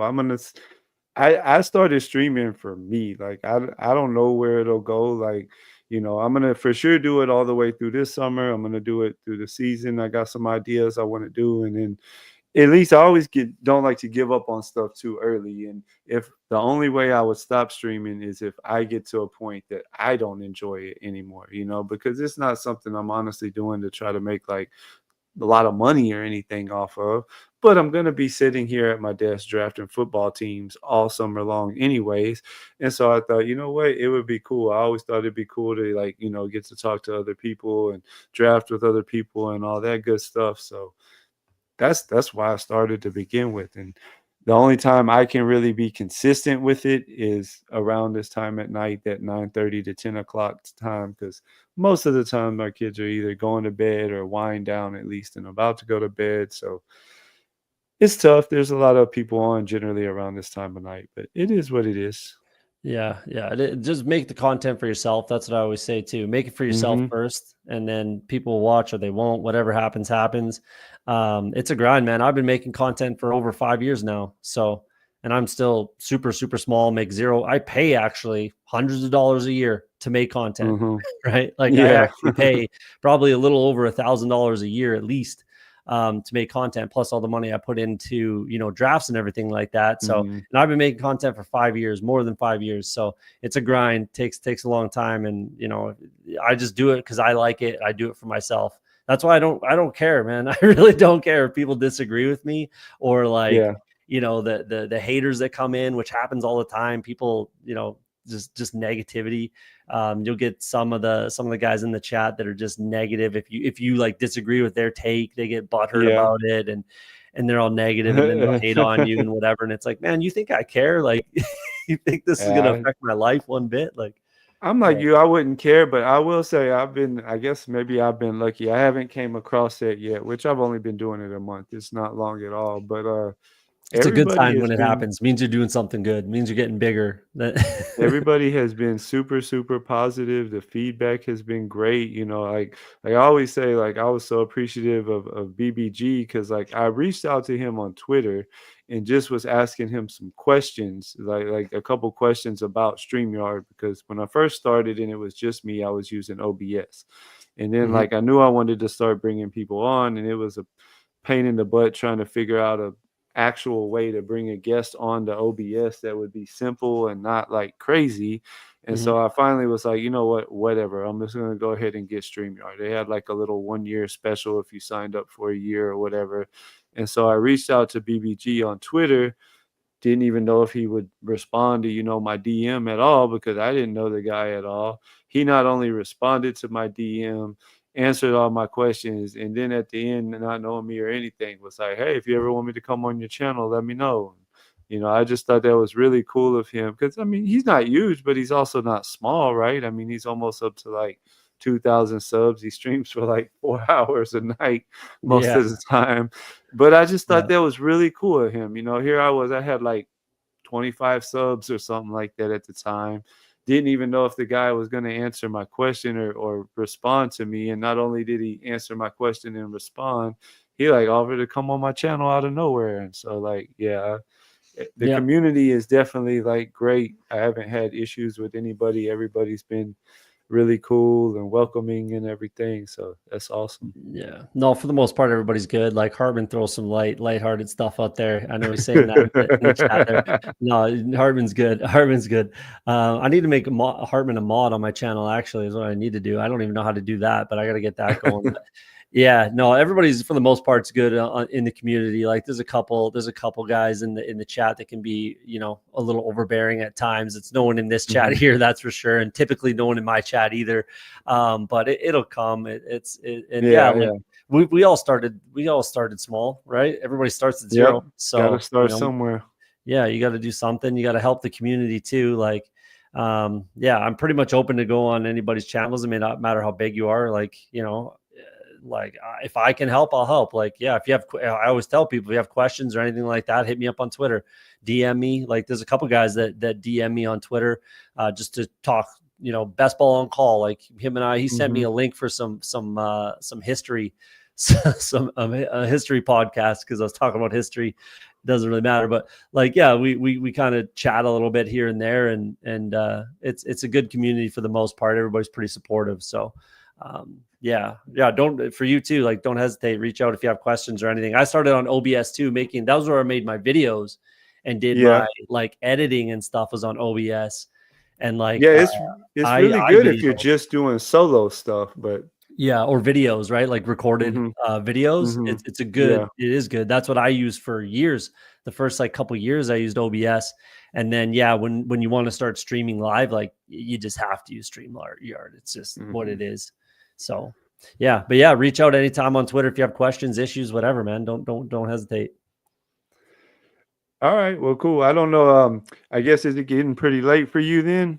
Yeah, I am gonna probably drop off. I am it is a little later for me. Or no, No it is worries. I know early you for me, said. I think. Either way, I like to get to bed early. No, no, uh, I hear you. but Well, I appreciate you coming on then. I'm gonna get one more draft in solo before I hit to bed tonight. I try to get two in a night. Nighttime's the only time I can get my live drafts in. So I try to yeah, do get it when two you or can. three most nights, and that way I can make sure I get in everything that I want. But I appreciate you coming on. I do have your link in the description. All of the guys that are watching right now, I'm sure they're already subbed to your channel. But if you're not, go give the man a sub over at Off the Schneid. Um, Appreciate you coming on. I know you're signed up for the 9 o'clock hour next Friday for the little 6 hour thing that I'm doing. Hopefully we can work our stacks out a little better that time. We did all right on this one, but we just kind of got sniped on some of the stuff we were originally trying to do there. Yeah, Let that'll me happen. go That's all right. let me go put your name on this so I don't forget. Then I'll But go yeah, back and fill out the rest of it. appreciate you having me on. That was a good time. Yeah, and I'm looking forward to that. I think I'm doing. I think it's before. Yeah, because you had Meg on that too, and I'm with Meg later on or earlier that night. I think because you have Meg on Oh, the 6 hour thing, right? yeah, yeah, she's opening it at 6 o'clock, and then because she said she's doing her show at 7 o'clock my time or Central Time. Right. I don't know what time So you I'm are. on that. I'm on that show with her, Okay, and then I'll jump on and with then you hop after over. Tuesday. Yeah, yeah. Okay, So that'll be cool. good. Yeah, Beauty. Meg will be on here on that one. You're gonna be on there. PPR Tyler's supposed to get on there for one of the hours. Who Hames is gonna be on there. Hartman's gonna Nice. close it down for us. I'm still looking for one spot, so Nick, if you, I know Fridays are tough for you, but if next Friday you think you have some available time, reach out to me. I know we had talked about trying to do something together soon, but I'm still trying to fill one last spot. Nice, nice. That's a But good we'll get it lineup. filled. We That's a good still got lineup. a week. Oh yeah, that's a good lineup so far. Either way, even if you do one solo, it's not so bad. Yeah, I did yeah. a, If I I have did, to, I will. yeah, I did a 12 hour stream Oh, a really? while ago. Yeah, it was good. It was long. It was good. It was fun. Had a lot of the same guests. So yeah, it'll be 6 hours. It'll be a breeze for you. Who knows? I'm trying to think of what I want to do. So I have a week, the like last week in July, kind of going into the first week of August. I don't know the exact dates off the top of my head, but my wife is taking the three girls on a girls trip vacation. So it'll just be me for like a week. And so I don't know. I'm gonna Nice. try to do some like daytime streaming or and nighttime. Thought about kind of doing like a two-a-day thing. That'll be right in the heart of training camp. So Two a I days. could I kind like of call that. it like a two-a-day type thing. Or Yeah. I'll figure something out. I don't know if was it hard to sit there and talk and stream for like 12 hours straight. I see people doing it, but like, man. It was yeah, it was a lot. Like it was all right. I started I think I did it like 10 to 10 my time. 10 a.m. to 10 p.m., something like that, or 11 to 11.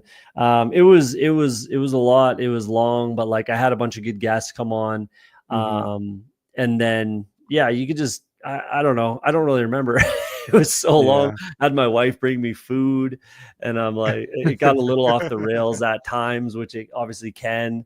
Um, when certain guys get on and I've been on there Yeah, for yeah, so yeah, long, yeah. just like, I don't know, it was good. It leads to other fun stuff. So it was a good time. I wouldn't do 24 hours like PPR Tyler's going to be doing pretty quick here. I think when he gets to 1500, I think he's doing a 12 hour, something like Oh, that. yeah? Huh.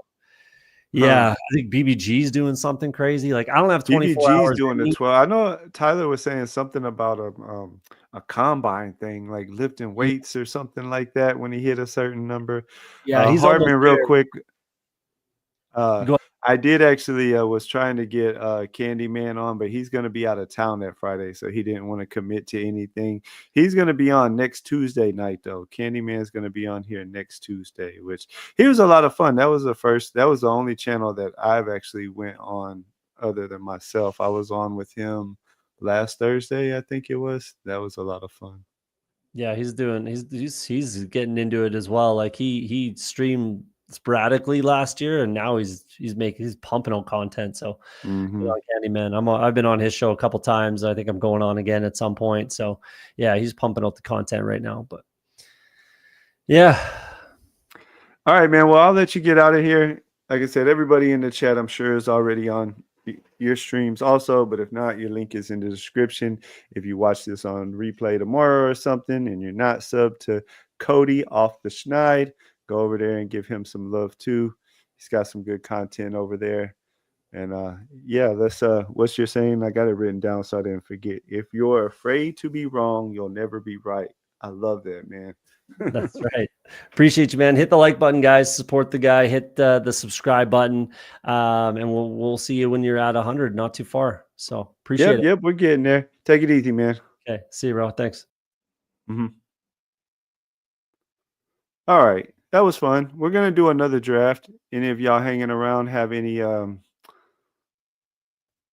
preference? If you want to hop in a draft with me, I'm kind of thinking a quick little 20-second super flex tonight is what I'm kind of thinking. It's starting to kind of fill up. What's up, Who Hames? We're about to hop in a 20-second super flex if you want to hop in it. Cody had to leave. He couldn't hang around for the second draft. We had an okay BBM. We there was a little run on quarterbacks when we were trying to set up our second and third stack. Didn't quite turn out the way we wanted, but it's still a pretty good team. We can make some noise. But I'm gonna enter the 20-second super flex in 5, 4, 3, 2, 1.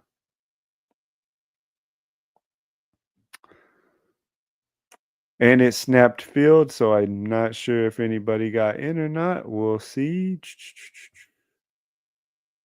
Doesn't look like anybody's in it, but that's okay. We're still going to draft it.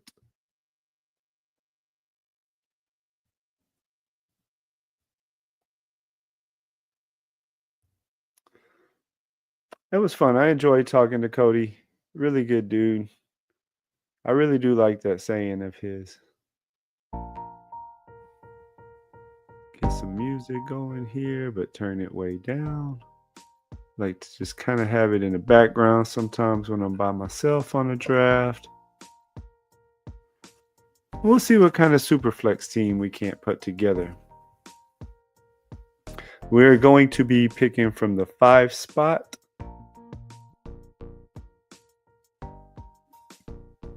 It's funny now that I've been on Underdog for about a week or so, I'm starting to recognize some of the same usernames over and over. When I first came over, it was like they were all new to me.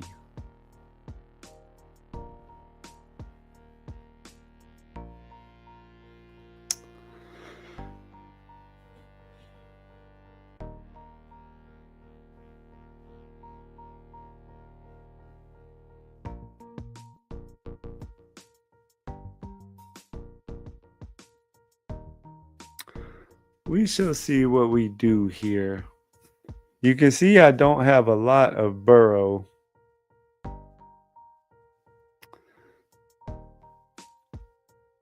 I've kind of been splitting this 5 pick between Chase and Burrow. I definitely take one of the Russian QBs with the first 4 picks. I feel like you don't have to take Burrow. I know a lot of people think you do. This time we'll take him.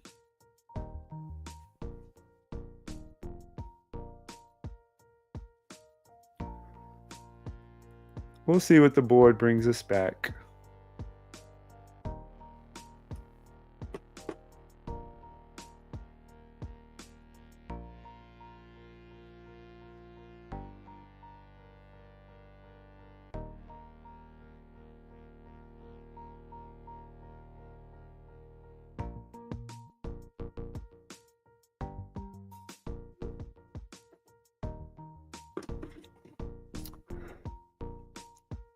How's everybody doing out there tonight? What are you guys drafting? Let me know in the comment section.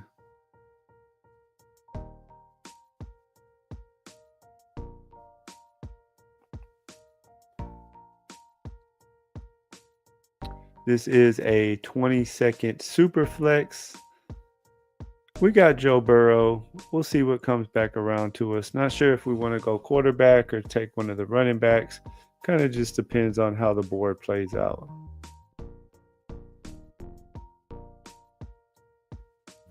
Do you guys always go Burrow when you're at the 5 spot, assuming one of the others do not fall? I was just talking about I kind of split. I've taken Burrow a couple of times there, but I've also taken Chase once or twice there instead of Burrow, and just saw what quarterbacks came back and played it that way. This time we went with Burrow.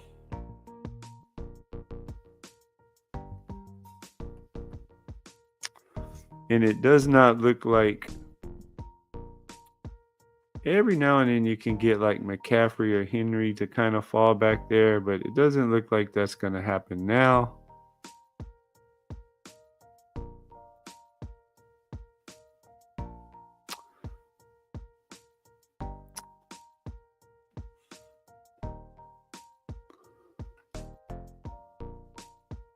So we may just go Caleb if he hangs around. 10, we don't want to do that. 14.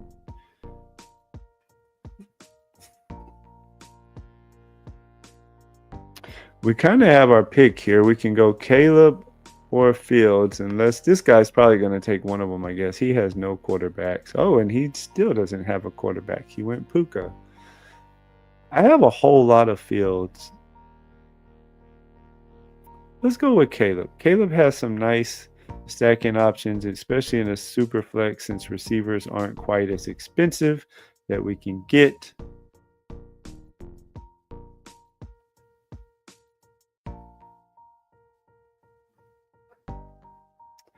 Hartman is in it. He is sweating the WNBA dailies. That's pretty deep right there. Nick says he'll probably do a BBM in a little bit. This is a super flex. We want to get some more of those in before it feels. I don't know what percentage it was at, but it's getting kind of up there. We're gonna go ahead and grab our first running back. We like Achane. We feel pretty good. We got Burrow and Williams to start. I'm not big on golf. I don't feel like you have to rush for your third quarterback when you have two pretty good ones. Hopefully something decent will come back to me.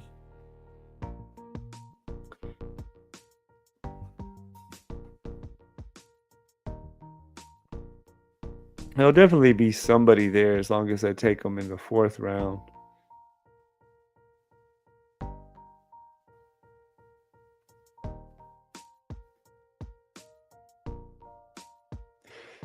Speaking of the dailies, that's something I want to get into this year on Underdog now that I'm over here. Not with the WNBA, but once the regular season starts, I definitely think I'm going to get into the BR daily streets on Underdog. I used to play a lot of DFS. Last year I played a lot of best ball, and I just found that DFS wasn't as fun as it used to be, so I didn't really play much at all last year. This year, I think we'll try out Underdog's battle BRs.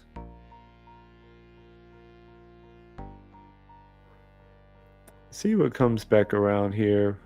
Unless there's a running back that we just absolutely love. Or unless Bowers, well, never mind, I was about to say, if Bowers fell all the way back, then we would have to think about it.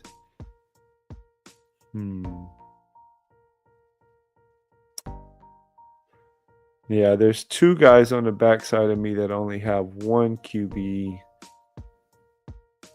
So we definitely don't want to try to push it.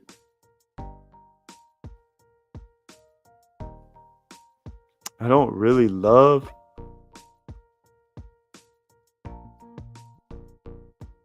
I kind of hope Penix stays, I'll take him if he does. But with both of these guys only having one quarterback, I'll be surprised if he holds. We could maybe go Geno. What do you know? Penix stayed. All right, let's go with Penix. We'll do that. We grab 3 quarterbacks. We can just be done at quarterback. I don't know. Sometimes I like throwing on like Mariota or I can't even think of his name right now, but the Green Bay backup who runs a little bit, Willis, in the very last round, in the 20th round. But in general, I like getting 3 quarterbacks that I know I can depend on and then just being done.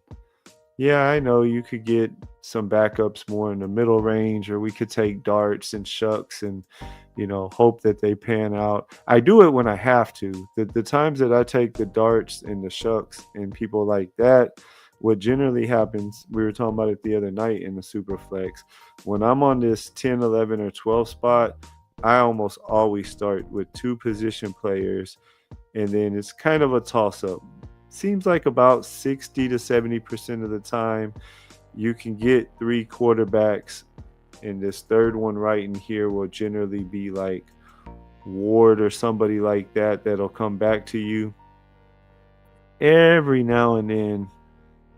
Like this room, I think you're going to get pushed out. This room, if you were in that 10 to 12 spot, because once Geno goes, I don't draft Sam Darnold at all in any format. I will draft Daniel Jones, which is weird. I don't know why it's showing me that I have no Daniel Jones, because I definitely have Daniel Jones.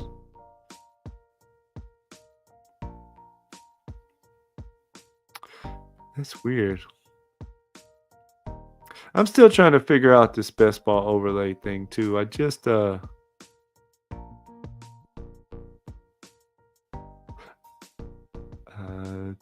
tournaments, Journey Shepherd. So hey, if anybody's in the chat, I know all you guys have the best ball overlay. I have some questions that I'm trying to get figured out with it. The main question being, how do I get it to show me my percentages? Like I don't see Superflex under here. It says all tournaments, and then it has like Best Ball Mania, German Shepherd, Golden, Pug, Schnauzer 2.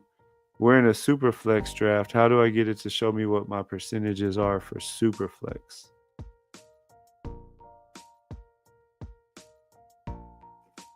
Hartman says he's deeper than he should be.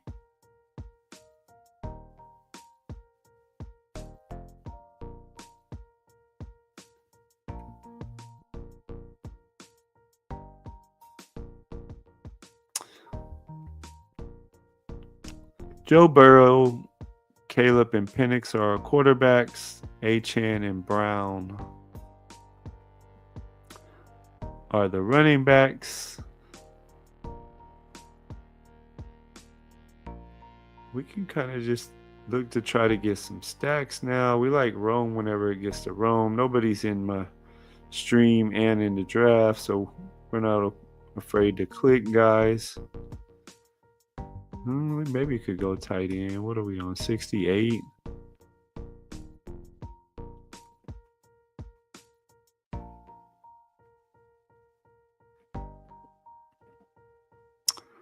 Hampton has a weak 12 by. Excuse me.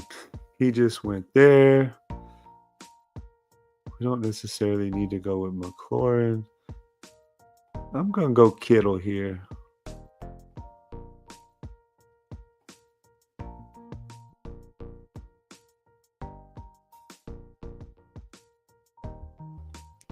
Because I do not think Darnold is good.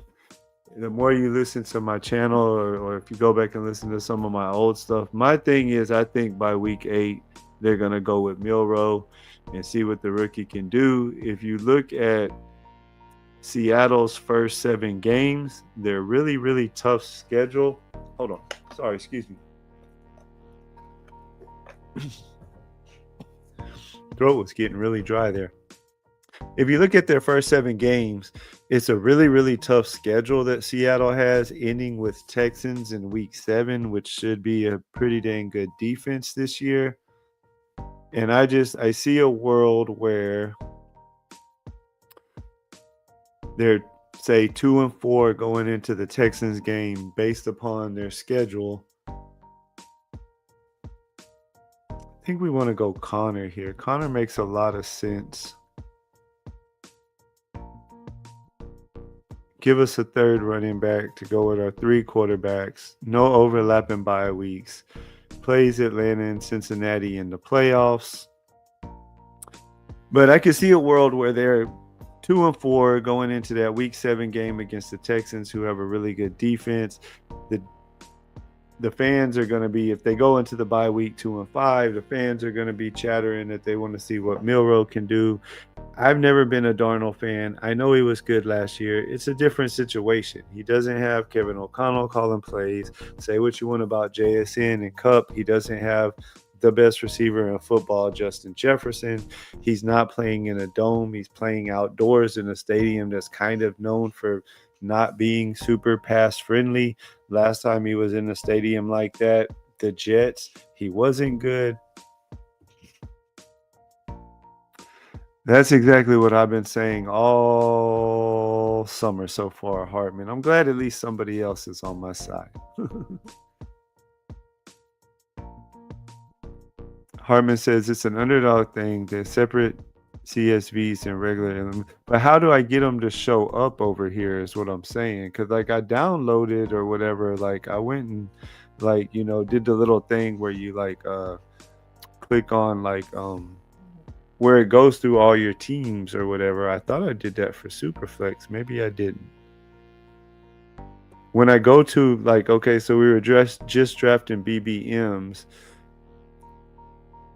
When I come over here to a Superflex, is there something different that I need to do to get my percentages to show me my Superflex percentages?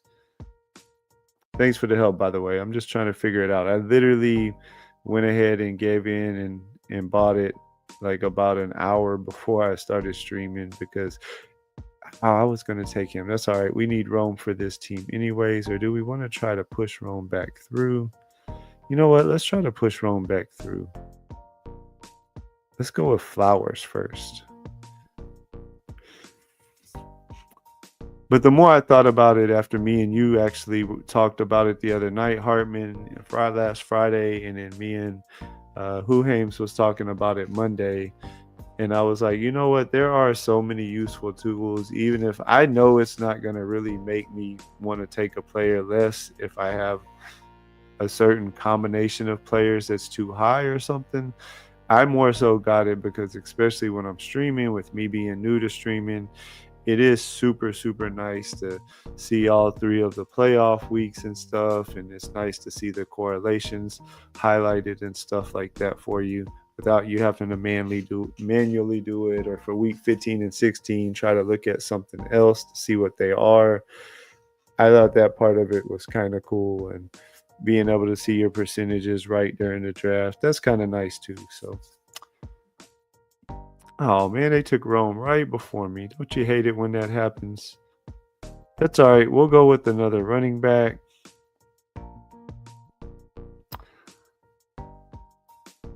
I think we'll go Pollard. We don't have to really push. We could always try to get Loveland. Burden will be coming up somewhere down there. Keep an eye out for him.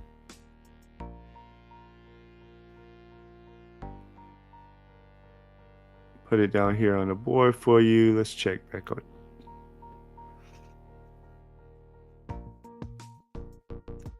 So giving Sam D no credit for last season because the tough start schedule was Minnesota's story last season too. Makes some good points though. He's definitely not the same supporting cast. That, and it's just outdoors and everything. I don't know. I could be wrong. You know, I'll be the first to admit I could be wrong. Sam Darnold could definitely start the whole year. the coaches and GM were really, really high on Milroe when they drafted him. And I just think if they go into the bye week, say 2-5, there's going to be a lot of pressure.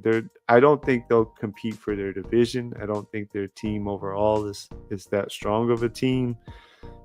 So if they are 2-5, let's say going into the bye week, it's going to be a lot of pressure to kind of put the rookie in there, even if it's not right at week 9. Maybe Darnold makes it a little further than that. But that's just my stance. And, that's what I don't know if you were. Let me make this pick and then we'll finish talking about it.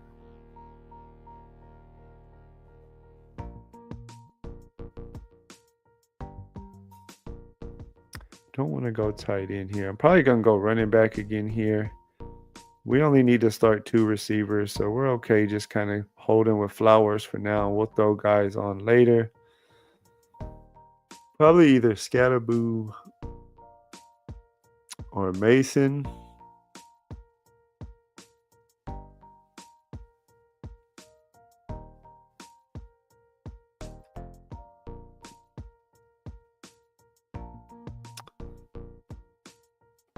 We're going to go with Scat. Scat's another guy I've been wanting to get more of. Are we on the long way around? No, but we can go ahead and talk.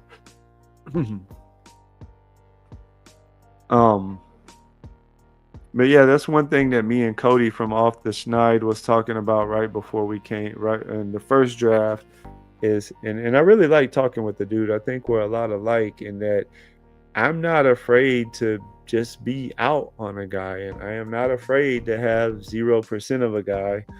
Sometimes it will hurt me. I do not think I feel pretty confident that Sam Darnold's not going to have the type of season that even if he's a starter, let's say all year long, I don't think there's a world which he has a season where it really, really, really hurts me. There's better receivers on the board.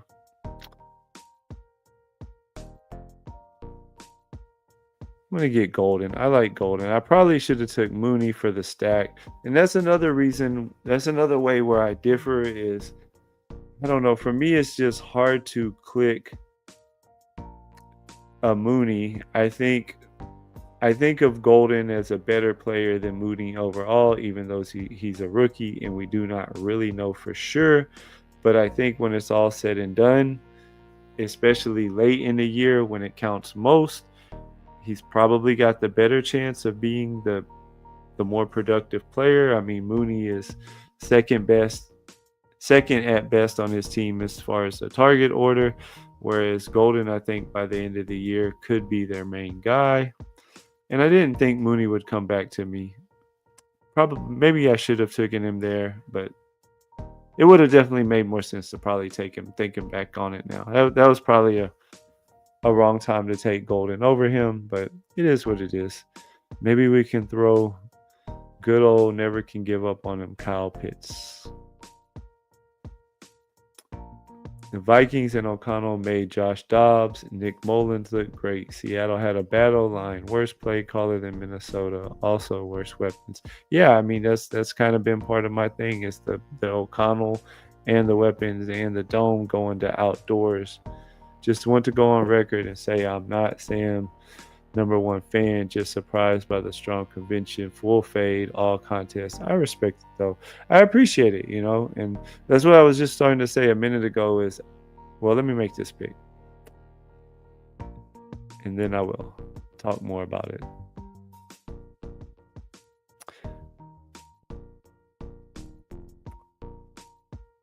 We have 5 running backs. We could go Ramondre and just be done at running back with those 6, and that would be a hell of a running back room. But you know what? I like Jaden Higgins.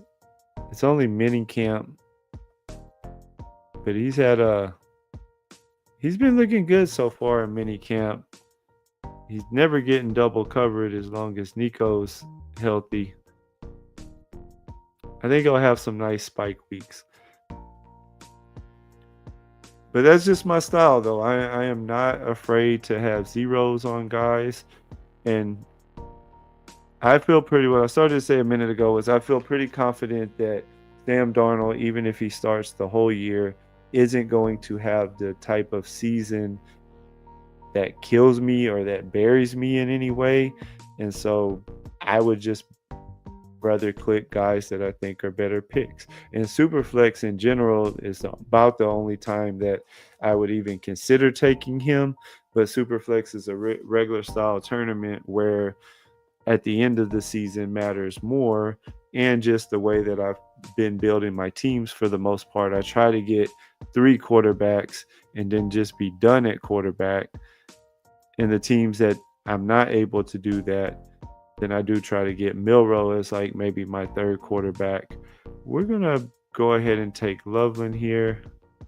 Or can we go, or should we go? No, let's go Burden. I like Burden over Loveland, I think. We don't necessarily need another tight end right now. We have Kittle, who I like a lot, and he's actually a bring back to the Burden and Caleb stuff. And because I probably only want to go with 2 tight ends, and I kind of want to save the tight end for either Gesicki or Pitts. That way I can at least have some sort of stack there.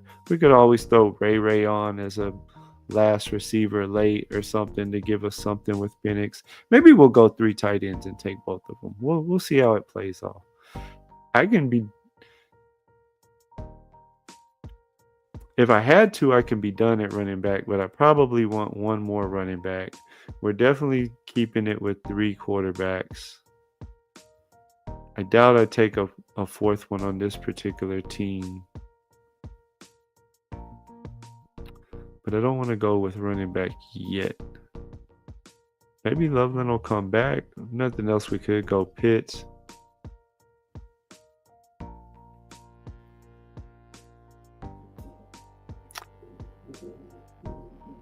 And lastly, I will say the Seahawks play the Panthers week 17. Yeah, but he's got to make it to 17. And that's part of why I like Milrow, like Hartman for week 17. But hey Hartman, I don't know if you commented it earlier and I missed it. So like right now we're in a super flex. What do I need to do? And I don't know, maybe it might be easier to DM me if you don't mind, or we can talk after this draft is over or whatever. But how do I get it to where I can see my super flex percentages over here? Is there something I didn't load? Did I maybe not load my super flex info into it or something? Is that probably what happened?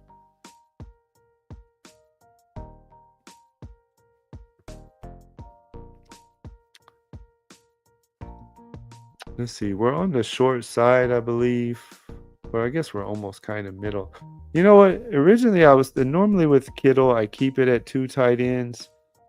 But if they stay and they come back, I think I am gonna go ahead and take Kyle Pitts here, and then we'll take Gesicki also. That way we can at least have some sort of stacks going on with our quarterbacks. We have Chase Brown with Burrow, but I'd like to at least get Gesicki with him too. We went running back pretty heavy after we did the quarterbacks. Achane, Brown, Connor, Pollard, Scat. Those are all guys I like. We have 4 receivers. We'll add some more later in the draft. You can get good receivers late in the super flex.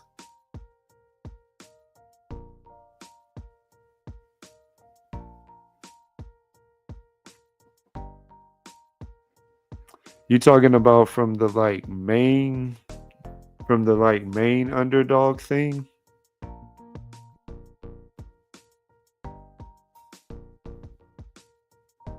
That's the one I meant to click on. Oh, we are on the clock. Gesicki's still there. We'll go ahead and do it.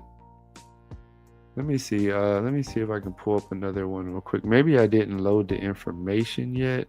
I think that's what you're trying to say. Superflex exposures. Extract teams. Extracting the teams. That's what it's called. Is that what I needed to do? I probably hadn't extracted my Superflex teams. I have 21 of them, so I have a decent amount where it'd be worth looking at what my percentages are. All right, it's extracting them now.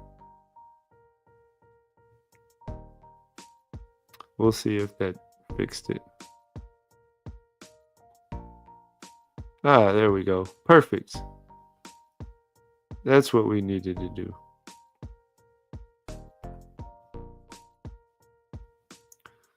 Refresh the page. Sorry about the screen jumping around like that, guys. I just wanted to refresh the page a little bit. We figured it out. Thank you, Hartman. I appreciate it, by the way, my man. All right. Let me quit getting distracted, see how we want to finish this team off, because it's an okay team so far. We got Burrow, Williams, Penix. Running back room of Achane, Brown, Connor, Pollard, Scat, Flowers, Golden, Higgins, Burden. We went ahead and did the 3 tight ends just so we could have Pitts and Gesicki paired up. Kittle will carry the room, and we can just have the advantage of if Pitts and Gesicki have a spike week using it, and if they don't, it's no big deal because we have. Could go Giddens. I like Giddens a whole lot, or Lloyd if he comes back around. I'm not really into Yoshivas. I do need some more receivers at some point, though. Bryant could be an option, but we'll probably go Giddens first. I like Giddens a lot. JT gets banged up from time to time.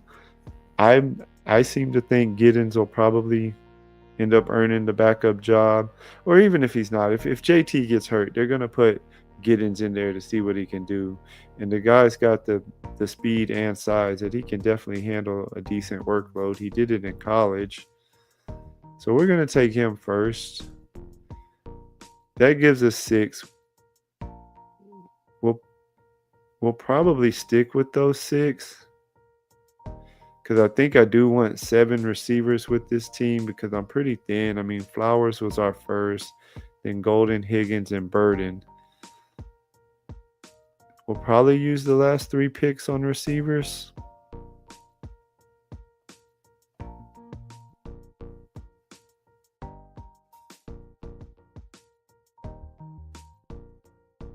Oh, didn't mean to leave a comment up there forever. Winding this one down. We'll be back tomorrow at our normal 10 o'clock time for the nightcap. Come end your best ball night with JT. Wake up in the morning and draft some more. And we got Bryant to come to us. We'll go ahead and grab him. I am kind of into him, especially the more old Sean Payton keeps talking him up. Next, we'll probably go after Wilson. I know there's a little bit of chatter about Keenan maybe going there, but Wilson went somewhere else anyway, so we don't have to worry about it. We're done at quarterback. We're going to keep it at 3 quarterbacks. We're going to keep it with those 3 tight ends. We're going to keep just those 6 running backs. I feel good about that running back room. Achane, Brown, Connor, Pollard, Scatterboo, and Giddens. We're going to end it with 2 more receivers to get up to a total of 7. That'll give us enough firepower, I think. Should be pretty good.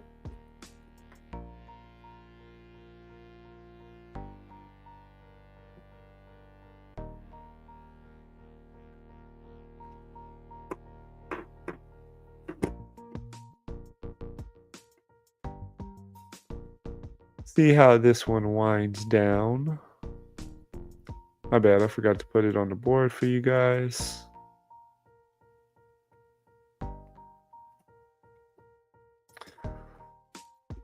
So are you guys like me now this week and like pretty much on Twitter nonstop looking for every little camp blurb and highlight that you can possibly find?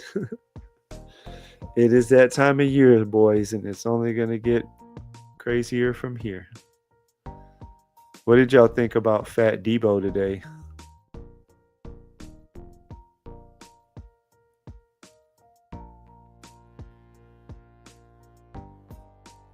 We've been talking tonight with Cody on about not being afraid, to live and die by your stances.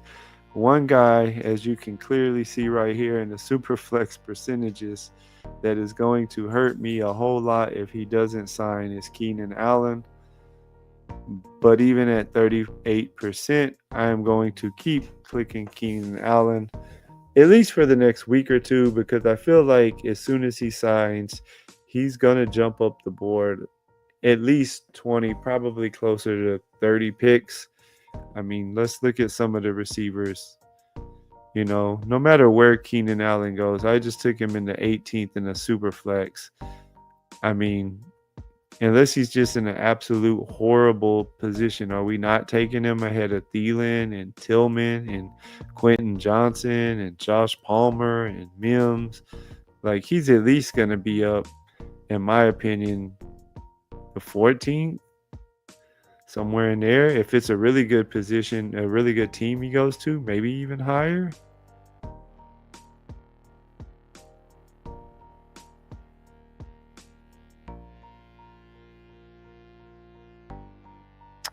We're going to throw Wicks on there. He kind of correlates with some stuff we got going on. And then we got the one extra pick to work with. I don't know if we want to go to an 8th receiver.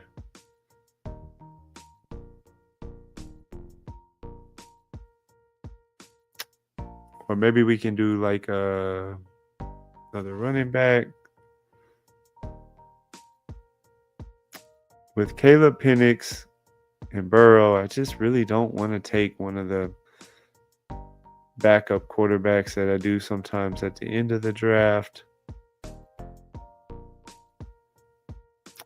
I could go with Ollie Gordon.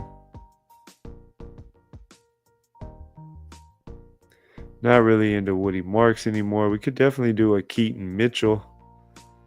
He probably won't make it back. Ray McLeod makes a whole lot of sense. I had mentioned earlier about throwing him on the team as a last receiver.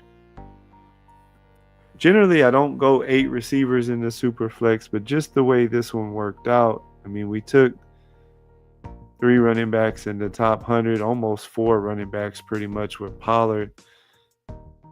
We could use more volume at receiver in this one because we did wait until Flowers for our first, and then Golden, Higgins, Burden, Bryant, Keenan Allen, and Wicks. I think my last pick is going to be either one of these guys. If he holds, which he should, I'll probably go ahead and take Ray. I don't have any Ray in the super flex. And actually, I think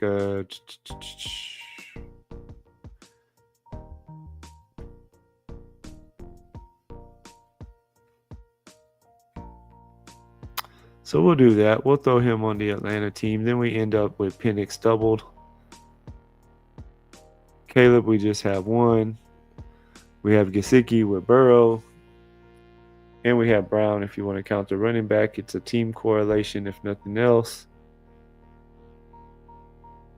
That'll finish her off. 3-6-8-3 is what we ended up doing. Burrow, Caleb, and Penix. Running back room, Achane, Brown, Connor, Pollard, Scat, and Giddens.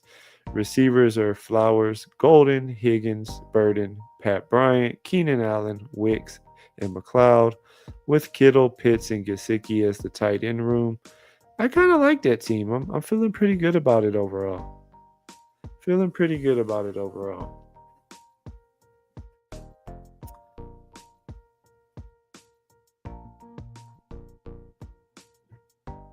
Sometimes I like to go and kind of look at the board and see if maybe there was somewhere I should have played it a little differently.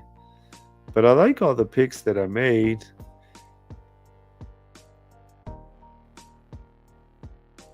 Whoa, I wonder if that's an auto pick. Are you guys seeing what I'm seeing? Holy cow. I did not realize that live. This guy in the 7 hole, he took Joe Mixon in the 4th round and Nick Chubb in the 5th round. That had to have been an auto pick. He had to have him on star or something. Nobody would take Chubb in the 5th round after they just took Mixon in the 4th, would they? Whew, talk about just throwing it away. That is kind of crazy to see. But no, I don't think I went wrong anywhere. I guess that one pick, where was it at? Right here in the 11th. Maybe instead of Golden, we should have went Mooney. That's the one that maybe we would have liked to had back. If we would have went Mooney, then I wouldn't have had to take Kyle Pitts to feel like I had a decent stat going with Penix, which I'm not super into Kyle Pitts, but I also don't necessarily want to be totally out on him. So I guess it worked out. I don't know. It's okay. Anyways, I'm going to call it a night, guys. We're about to hop off here. Appreciate you stopping by, everybody that did. If you haven't hit the like, hit the like. We will be back tomorrow night at our normal 10 o'clock time. Not sure what we'll be drafting yet, but we'll draft something and we'll have some fun. Stop on by and end your night with me. Until then, have a good one. Talk to you tomorrow in the chats.